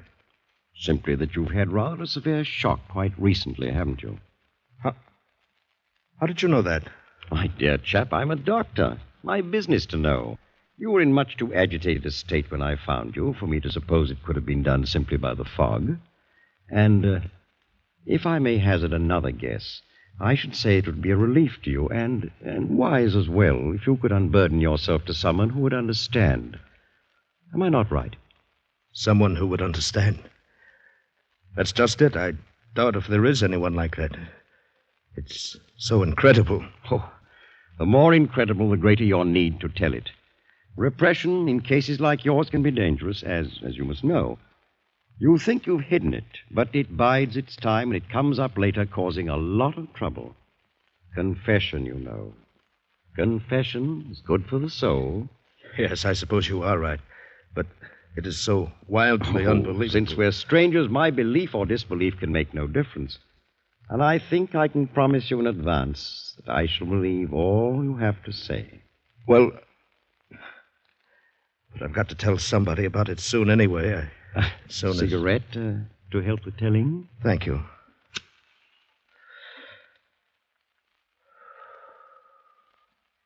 Thank you. Well, I'd better start back at the very beginning of the adventure, then. It started today at the sanitarium.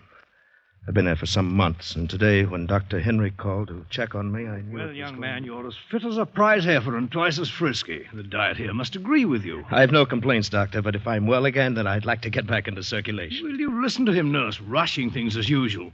You'd think he didn't like us here. Oh, the way he bothers us to let him go into town, I'm sure of it, Doctor. He's getting so healthy, he's bursting at the seams. There, you see?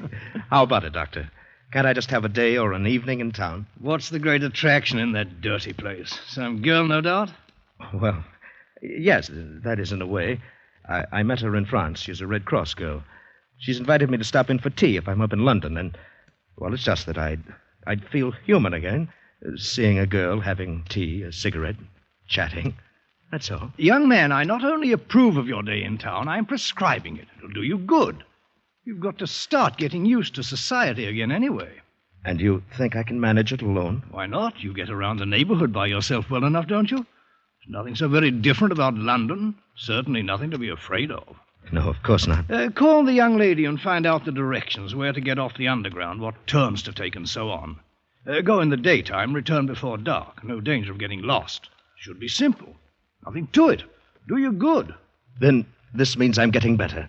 I'll be able to go home soon? There you go. Rushing things again. But yes, I think perhaps we're on the last leg. Oh, that'll be all, nurse. Yes, Dr. Henry. Now, tell me, young man, what about your friends? No, Doctor. I think they've deserted me. I don't see them anymore. No more ghosts. No more dead comrades stopping in for a chat. Good. For how long now? Oh, several weeks at least. I can hardly remember when I last saw one. Thought you saw. Yes, thought.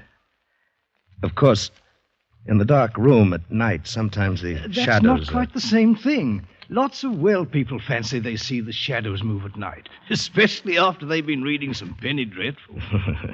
Yes, I suppose so. At any rate, you can distinguish between the real people and the unreal now, and that's a big step, considering how you were a few months ago. Well, it's only when I feel completely alone, cut off, that the old panic begins a little, but not as much as before. Many people don't like to feel alone and cut off, but they can fight down that panicky feeling, nip it in the bud. So will you in time. But I must warn you, a severe shock could undo all our work. By all means, avoid shock.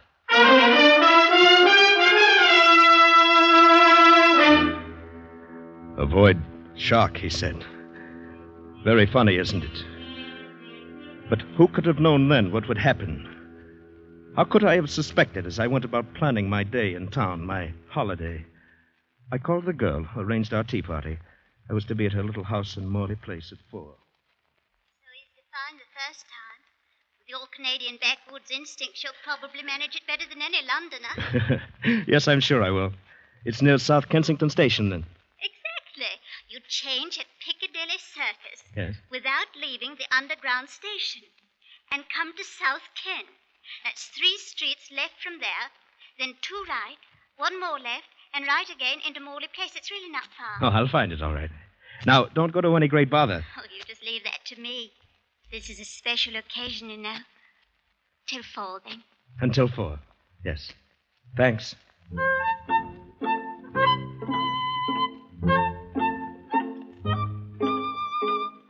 And so it all started out as a cheerful adventure.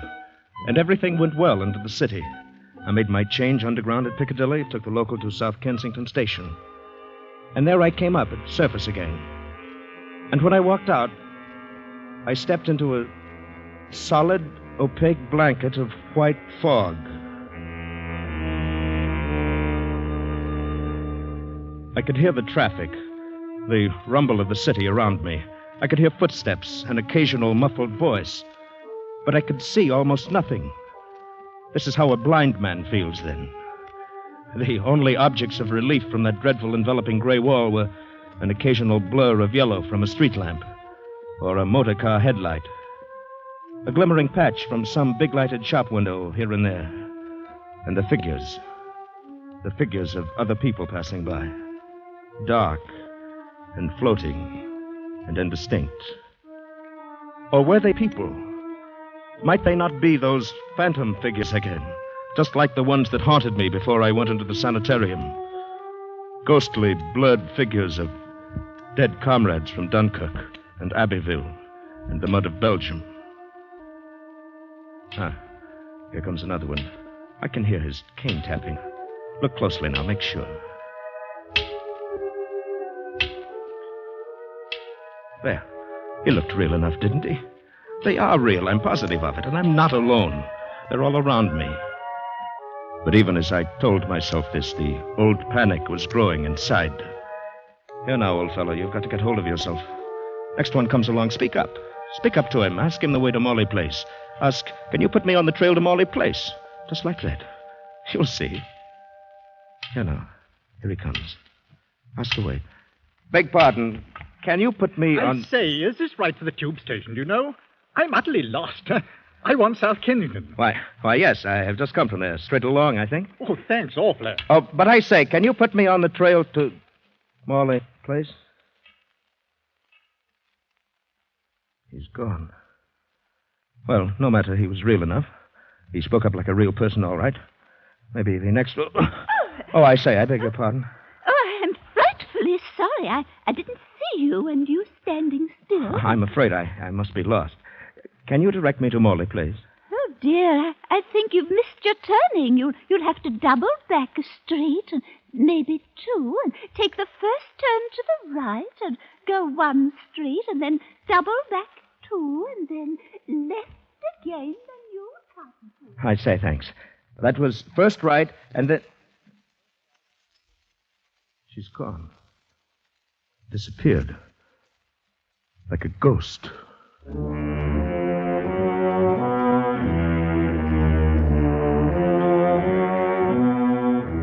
The panic was rising in me. They were real people, yes, but they appeared and disappeared so disconcertingly quickly. And when I turned off down the main street, there were fewer of them. I turned again and again. But I couldn't remember the directions. Suddenly, I knew I was lost. And now I was in some little backwater where passers-by were rare, where no one came, where I was alone.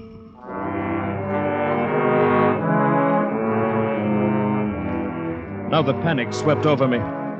I stumbled on a curb. My cane swept empty air. I fell to the icy pavement.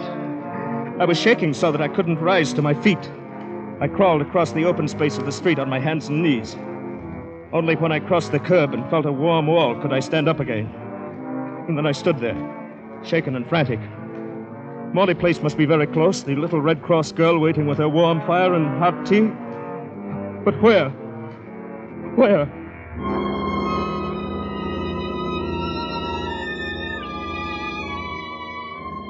Suddenly, in the yellow blur of the nearest street lamp, a faint darkening of the fog caught my eye.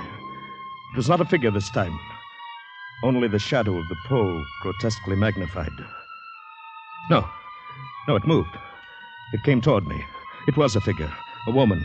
It came right up to me. Fear gripped me, and then I remembered the doctor's advice. Don't ignore them. Treat them as real. Speak to them and go with them. You will soon prove their unreality then, and they will leave you. And so I gripped the wall behind me and spoke to her. Lost your way like myself, haven't you, ma'am? Do you know where we are, Toll? Morley Place I'm looking for. Where am I? Well, I say you're more frightened than I am. May I help you? I'm lost. I've lost myself. I can't find my way back. Same here. I'm terrified of being alone, too. I've had shell shock, you know. Let's go together. We'll find our way together, eh? Who are you? Name's O'Reilly, Canadian. I'm going to have tea with a friend in Morley Place. What's your address? Do you know the name of the street here? I came out suddenly, unexpectedly. I can't find my way home again. just when I was expecting him Oh, to. I say, steady, ma'am. He may be there now, waiting for me at this very moment, and I can't get back. Have you any idea of the direction, ma'am? Any at all?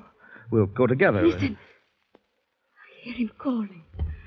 I remember. Wait, ma'am. Wait. Don't leave me here alone. I'm going with you. Wait. She was running fast through the fog. It was all I could do to keep up with her. But I felt I must not lose her or my own nerves would go to pieces. How she found her way in the fog, running so quickly, I didn't know, but I kept close on my heels, running hard. I could smell a faint perfume in the air, trailing behind her. A faintly familiar odor, but not pleasant. And then suddenly she stopped and turned into the gate, so suddenly that I almost bumped into her. Oh, is this it? You found it then? May I come in with you for a moment? Perhaps you'll let me telephone my doctor. Doctor? Yes, Dr. Henry at the Army Hospital. I'm in his care, you know. My home is somewhere here. I'm near it. I must get back in time. For him. I must. He's coming to me. I say, ma'am. But she turned and walked toward the house. For a moment I hesitated. This woman was acting very strangely. But no matter, she was at least real, and I needed help. Quickly, I followed her up the steps across the porch. The door was ajar. She slipped through, and I followed into the dark house. It was so dark inside, I couldn't see anything at first. I stopped, groping. But she went on quickly, easily, as if she knew the way. She was ignoring me completely. I heard her steps cross the hall, go up the stairs quickly. I waited and listened. She walked along the hall upstairs. Where? Oh, where is it? I must find it. And now the hair on my neck felt as if it were rising. Was she, after all, another of my figures? Was she unreal, too? At last, I've found it. I'm home again.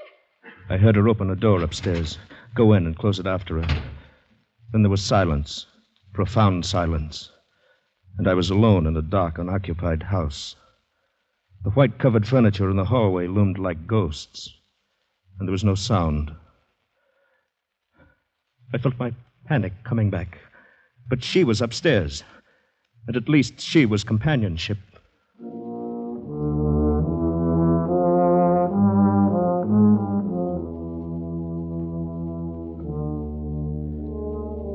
I groped my way up the stairs.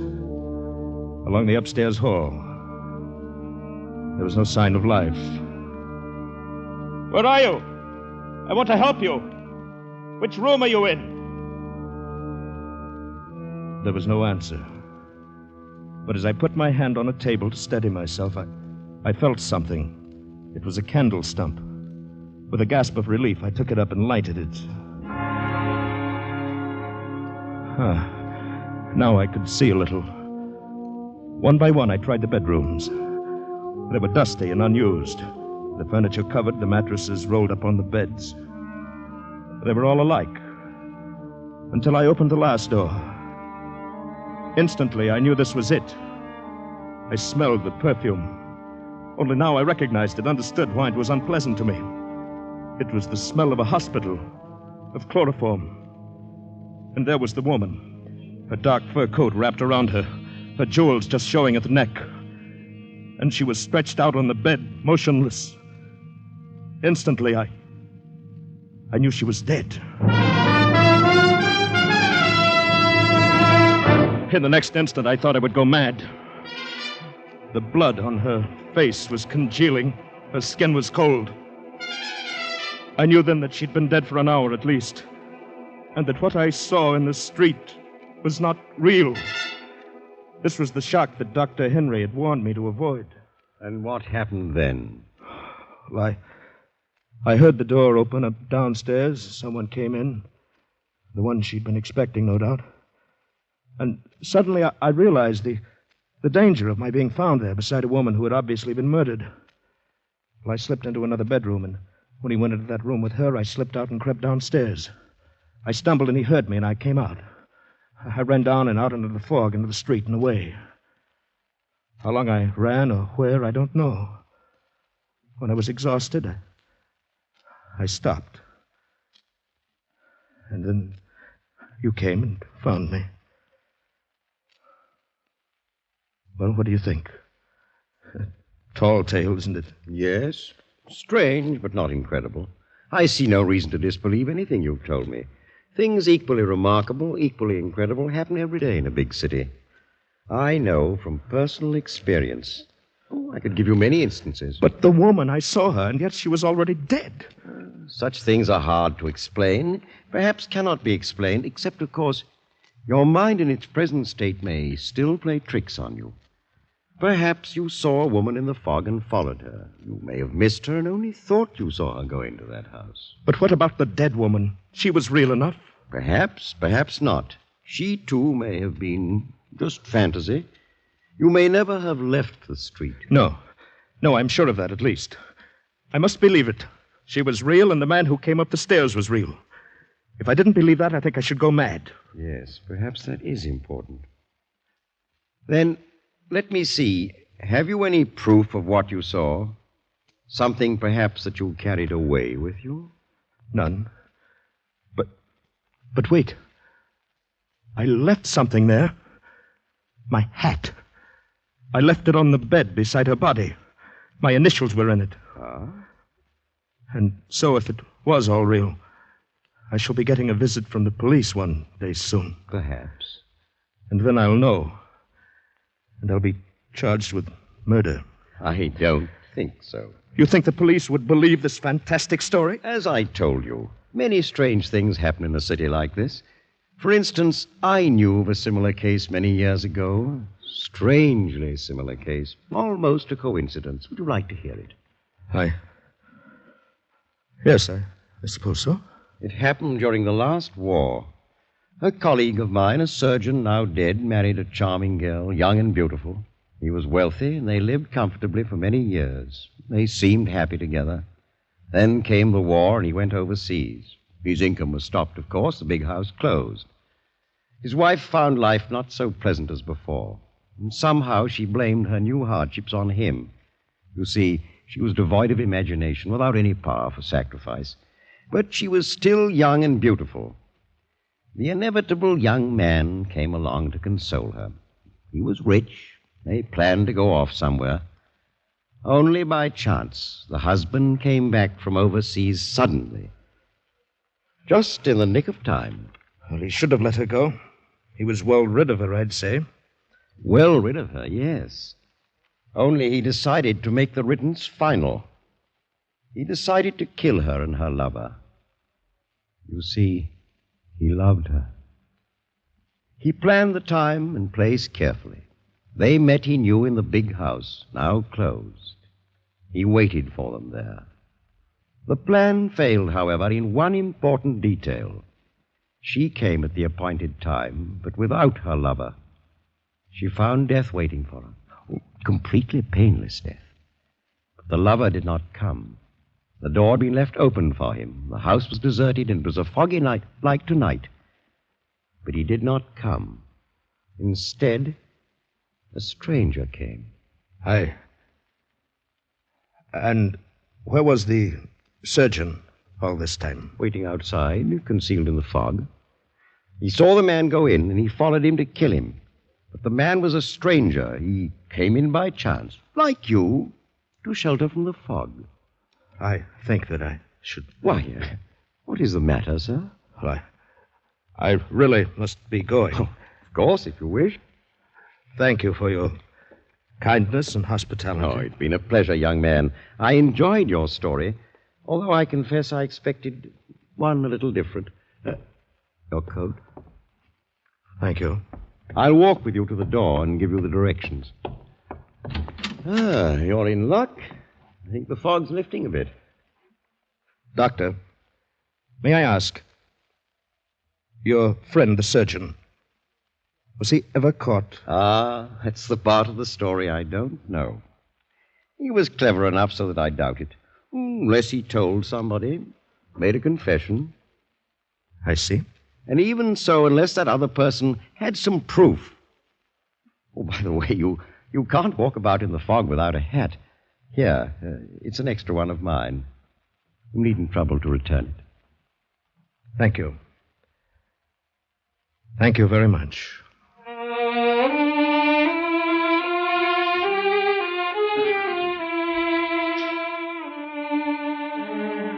I went out of his consulting room with a hat on my head.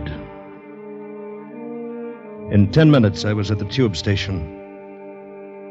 It was only there that I permitted myself to take off the hat and look at it. It was my own. The hat I had left on the bed beside the dead woman.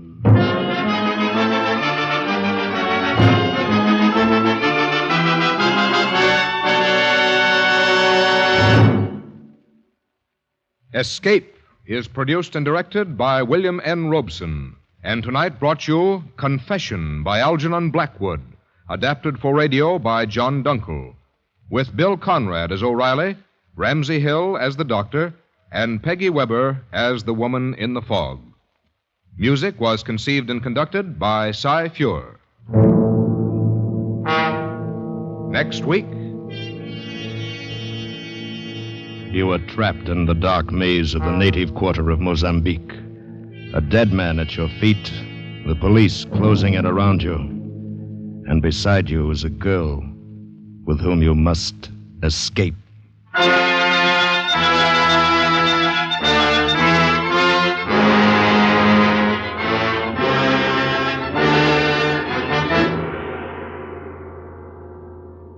Next week, we escape with Percival Gibbons' fast-moving adventure, Second Class Passenger. Good night, then, until this same time next week, when again we offer you Escape.